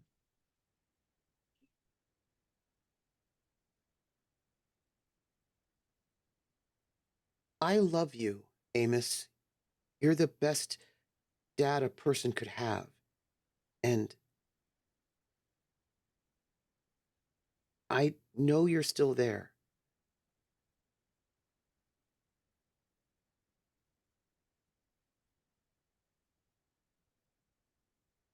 I will do my best to make sure that he gets that message, but it may not be received until I depart.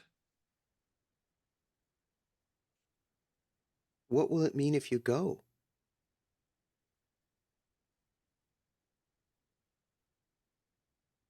I cannot tell you. All I know is that when I leave, I am somewhere else. I don't see what happens after I go. I only know that I go.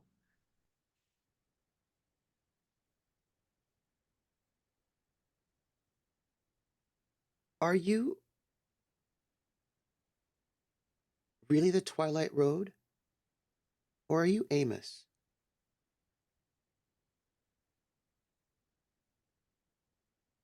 Or are you both at the same time?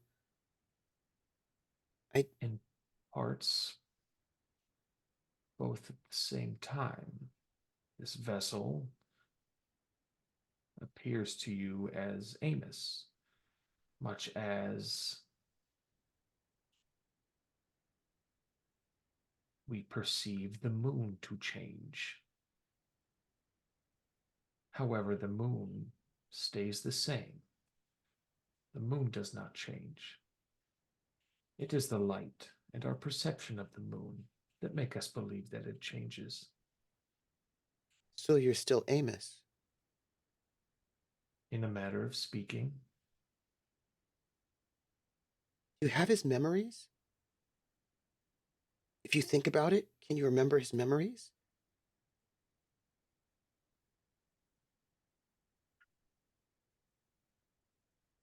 That would be like asking me to walk into a library and read a specific passage from a book, and I don't know where that book is. But you could Perhaps find it. you could help. I could. I want you to remember the day that I was given the heavy brass necklace of office in a ceremony. It was only not so long ago. And I fell. And you stopped me from falling down the stairs on the top of the ziggurat. And it was so loud, and everyone was yelling or laughing. And when I looked at you, everything was calm, and I couldn't hear all their voices. You just said, "Get up, keep moving."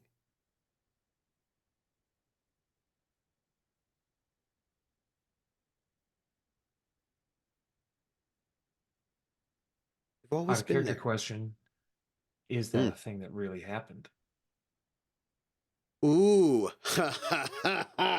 That's a great question. I am going to use one of my shady moves, is what I'm going to do, where I can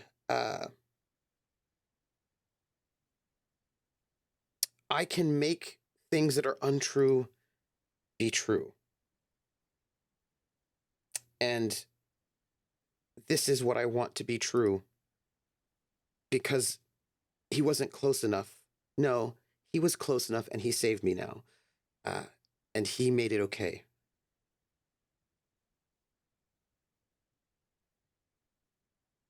I am struggling to pick up the details of that memory, but it seems to be true. This vessel, the tissue,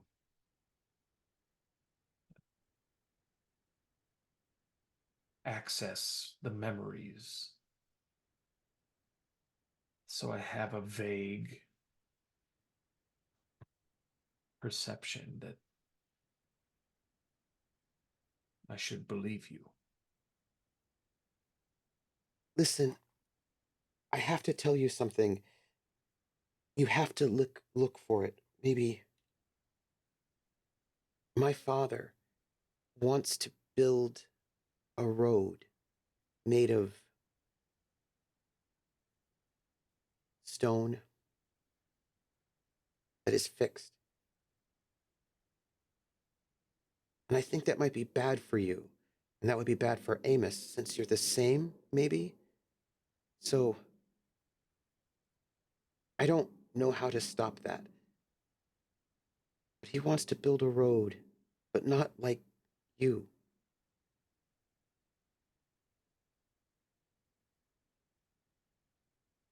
I don't know how to stop it.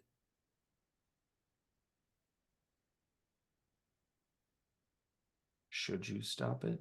Can you stop it? I don't know. But if I'm not there, they can't make the road for me. So they'll have to come looking for me. They have to do something different than.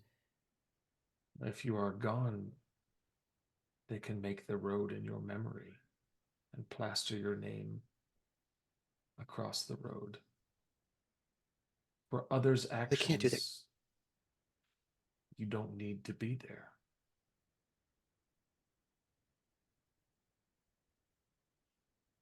What am I supposed to do?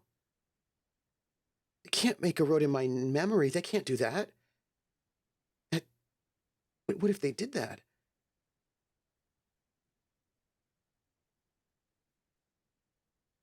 Are we running from something, young one? There are 10 flagstones that will make the foundation of the new road, each one holy and sturdy, and they have 9 of them.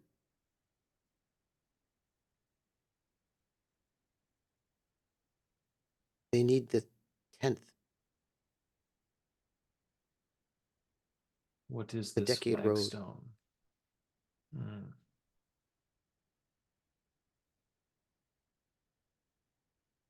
I stole it.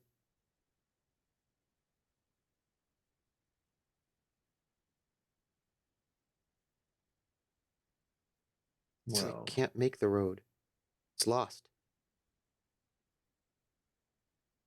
My gosh. is your father a powerful man? Yes. Here's what I know But he's of not powerful wise. men. Not like my mother. My mother is wise, but she runs from all of this so much. What I know of powerful men is they will make a 10th stone. And the stone that you bear, the Decade Stone, will mean nothing, as they will bend the rules and make an 11th stone and put it where the 10th stone should be.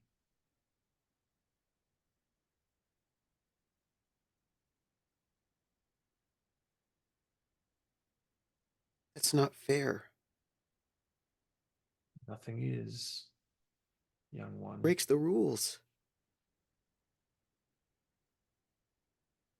The rules are imaginary. You're the road, right? In a matter of speaking, There's something they did not tell Amos, but I found out.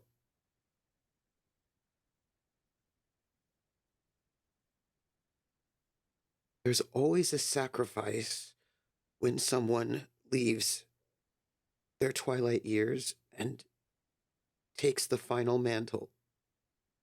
And the sacrifice is the one that has walked with them all of this time. Because blood makes cement with ash to make bricks. And it is a sacrifice. And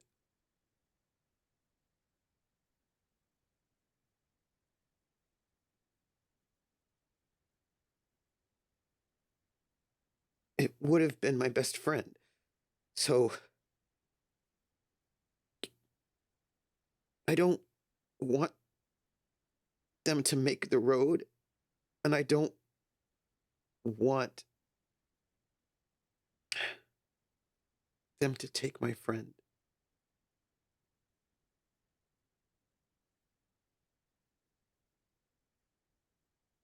and it appears So- you have made the correct decision. But in a matter of balance, not knowing this, it seems I have taken your friend. But you're gonna give him back though, right? Right? I just have to When do our- something?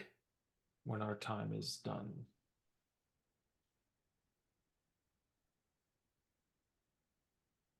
Do you think he'll forgive me when he finds out what they were gonna do to him? the road looks pensively, almost like exploring space.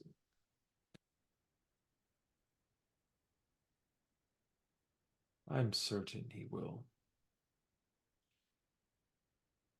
And I have never been so certain about a thing. Okay. I could give you the stone. Would that help? If I gave it to you, then I could give it to Bonnie. Bonnie fixes things. You think that's a good idea?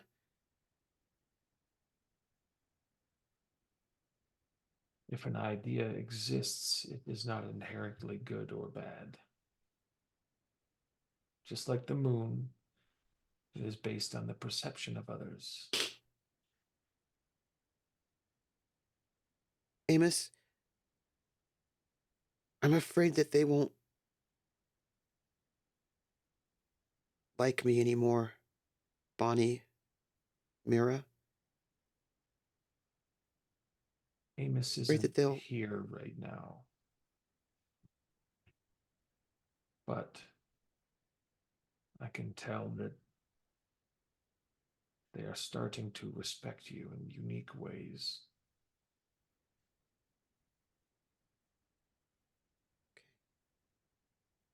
I just want friends. Then make friends.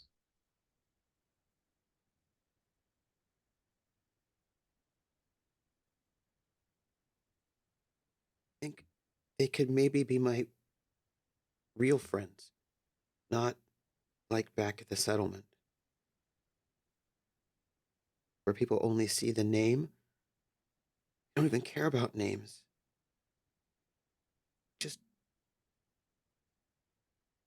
Just want real friends. Names are blankets. Let them discover the mystery.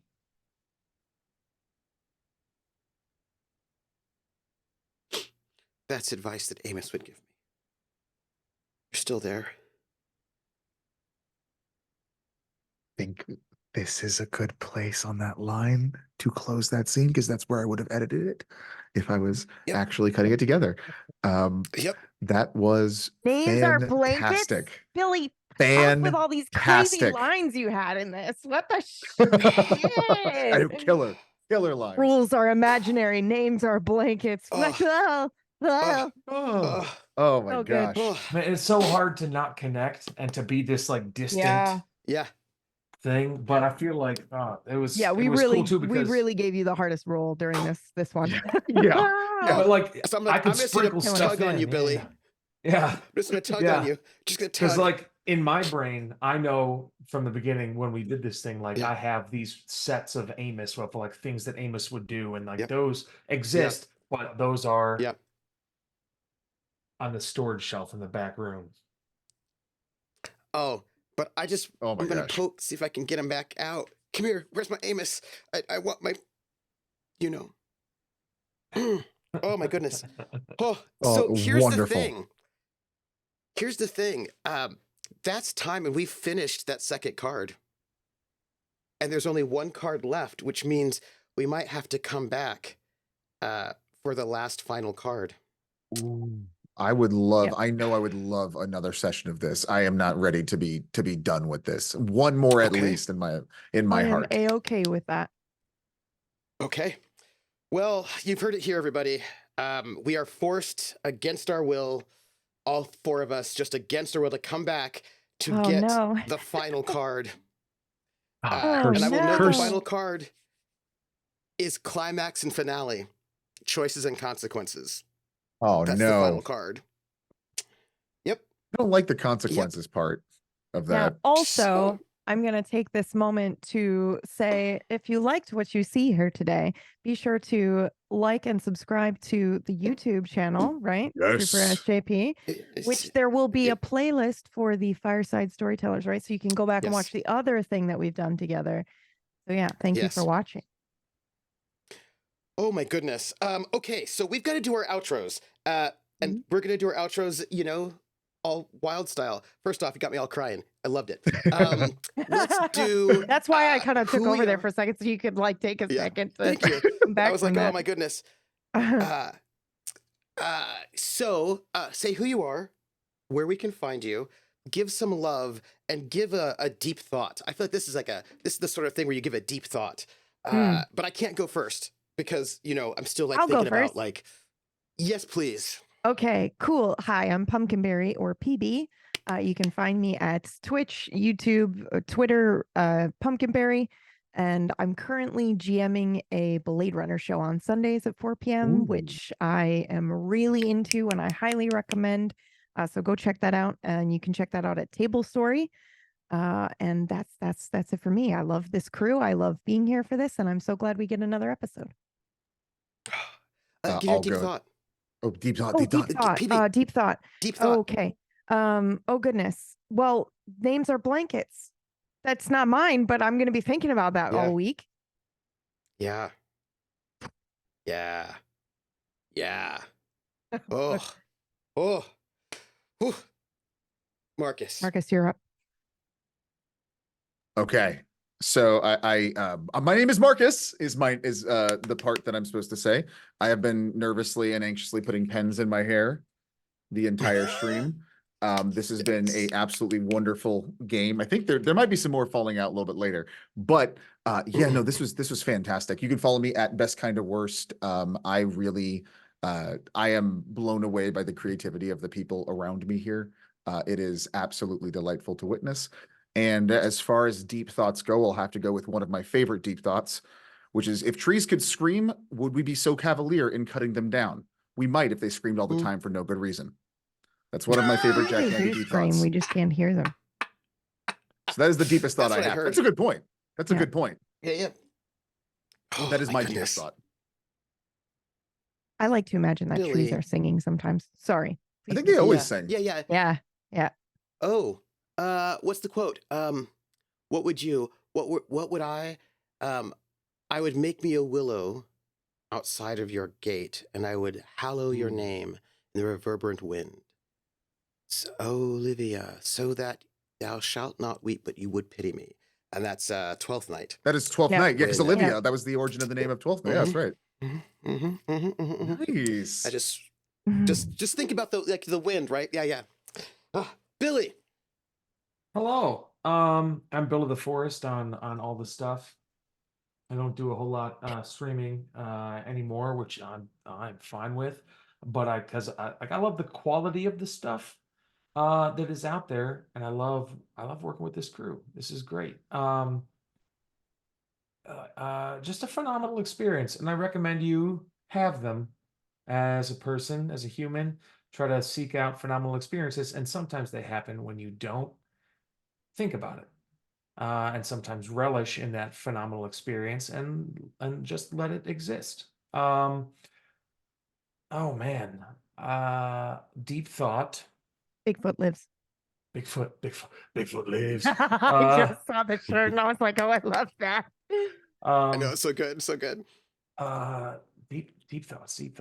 So a lot of quotes, prompt thought, but I was recently one that has been inspiring me is one. I don't think I can completely take credit for the things that I had said today because I believe it was one of AC/DC's road managers that said, which is weird for the road manager for AC/DC to have thoughts on God or the idea of God, but it's God is the name of the blanket that we use, that we throw on the mystery to give it shape, and that's a Wow. thought. That's a Wow. thought that I've been rolling around in my Mhm. head a whole bunch. So, as cool as it would be to take credit for something like that, I can't. That just explains religion, the idea of religion, if you're like a lot, and how it's like humans need this structure, and we create all this structure around all this stuff that we still don't know. This idea of mystery. I'm not even a religious person, but just all of that. Like, so much is a mystery, and there's still so much left that we have to explore in this game. That with like still like 50% of it is like, oh, how sweet is this? And then we take like a 15-minute world building break, and then we go like, oh yeah, let's go Yeah. back into it. Yeah. That we're just a whole bunch of spectacularly adventurous children, and I don't want that to ever change. So, I feel like I need to set aside my shady card because you set it aside and you stop being sly in order to make a commitment, or you betray something you love, or you need to atone or seek forgiveness for past actions. And I feel like I have given up. I'm setting aside my shady, and I will pick up. There's like brash and charming are left, and I'm going to pick up one of those. I'll figure out which one. But I feel like that moment was me setting aside my slyness in that moment. I'm Trooper SJP, and you can find me. Gosh, I Trooper think I have to SJP. set mine aside too. I just looked at it. You Oh, discover something else is more important than winning. So I think oh, I've lost my fast card as well. oh, nice. And then we can Okay. pick up from what's there. That's so Mm-hmm. exciting. So when we start the next session, we'll pick up new cards when we need to set ours aside. Oh, I love it. I have to decide whether or not I have to decide if I want to set aside my face card, which is the runaway. I should probably just check that out. Your past has found you, or you are no longer running away. Maybe not just yet. So you can find me tomorrow night at 8 p.m. over at Praxagor, the Smophoria's channel, for Carousel Court, which is a Southern Gothic urban fantasy. And then you can find me. I'm sorry, what? Yeah. What? Yeah. Oh, yeah. Oh yeah. And then you can find me on Friday, where I'll be doing part 2 of Alone Against the Dark. I'm going solo for the Friday RPG, where I'm playing some Call of Cthulhu solo, and my first character just died, but that's okay, because they give you 4, because they say they're all going to die. Because that's Call of Cthulhu. Because that's Call of Cthulhu. I think what I want to give for my deep thought is, besides how much I love everybody here, I was just, for reasons I was sharing with Ari, one of my favorite books, which is The Lathe of Heaven by Ursula K. Le Guin. It's about the lead character, George Orr. His dreams change reality. But of course, you cannot control what you dream. And so reality happens and is shifted and changes, and he doesn't have any control of it. So he doesn't like that. So he tries to take dream suppressant drugs so he doesn't dream anything. And then, of course, he's taken to a psychiatrist who then induces dreams hypnotically, and that's all bad. And George Orr, the character, is sort of like embodying this sort of the Taoist hero who then does nothing, right? That if you are a Taoist, you just accept how things are and you do not do things. But bad people are doing things using him to do them. And so when is inaction and action? And I think about this sort of, right? This tension between action and inaction, and what does that mean? And I think about that in regards to our world, right? Thinking, not thinking, remembering, not remembering, being settled or not being settled. And I really love the ways in which we so kindly, gently, and delicately allow the thing that we think is good, right? The easy thing is settlement is bad, and traveling is good. But then you're like, but it's also, traveling is also running away from trauma, right? Yeah. And then like the ways in which we allow the fluidity of both of those positions to go from both something that is useful or helpful or wheelful and also woeful, right? That I love the fact that we don't, neither one of us, none of us here will allow it to be easy to be like, yep, settlement's bad, or yep, traveling's bad. That we always allow the ebb and the flow of these things to work together as a whole, so that it makes sense why some people would travel, why some people would want to settle, and why you might want to leave one for the other, or vice versa, and how it isn't what you think it is, right? And there's something just so beautiful about the respect that each one of us is giving to the world we've created, to allow every being in there, right, to make sense, right? That there are no villains in that way, right? There are these people who live in this world where physical reality is not a reality. It is a shifting always thing. And we've created such a beautiful thing. And I just want to say thank you for allowing me to be part of that. Yeah. But thanks for making the space, allowing us to be a part of it. Yeah. The whole space is the fireside, because we can act and play, and it's good. I'm going to start drawing. And we're going to be back for a part 3. Yep. Like that's just what that is. We're going to be back for a part 3, whether you like it or not. Well, I mean, I hope you like it. So for our outros, I just want to see if there's anything we got going on. Okay, we did not get any tips or bits. So I have no tips or bits messages to read out. But thank you for supporting us in all the ways that you do. And we will catch you all on the flip side. Please go and support these people because they're amazing. They do amazing work. I am honored to share the fireside with them. And Diverse Hands, who actually created this game, said, my favorite parts of the second act were the two roads sipping at tea, the giant mom's hug, and the quote, names are blankets. Thank you, Best Kind of Worst, Pumpkinberry, Build the Forest, and host Trooper SJP. I'm so glad you decided to travel the Twilight Road. Wait. The creators was watching this. Can I just scream about how much I love this? Amazing game. Like, yeah, absolutely. Like I feel like clearly it wasn't necessarily probably going to be this existential on creation. You were probably thinking like road trips, but the fact that we were able to go absolutely insane with what we wanted our road and our story to be just lends to how crazy flexible you've made this. It's wonderful. Thank you. Yes. Yeah. And it was by design. Both are in the design, both that space. And I believe that I have a link. What? That's not how you spell it. What is this? Yes. So there is a link to the itch page for Diverse Hands where you can get the core rules. I think actually even the core rules for free and a bunch of the different play sets. And check it out. It's really cool. You can also get the actual cards print on demand. They're very fun and great around the table. You can just throw cards around and flip them over and see what you're doing. So thank you, everybody, for being here. And no announcement for when we're going to have our part 3 yet, but it will happen. It won't happen next week because some people are going to shave off their beard. Billy. No, that's not why. I just made that up. What? I was like, this is news? Brand new news. What? So thank you, everybody. And I'll catch you all on the flip side. Be kind to each other. Bye.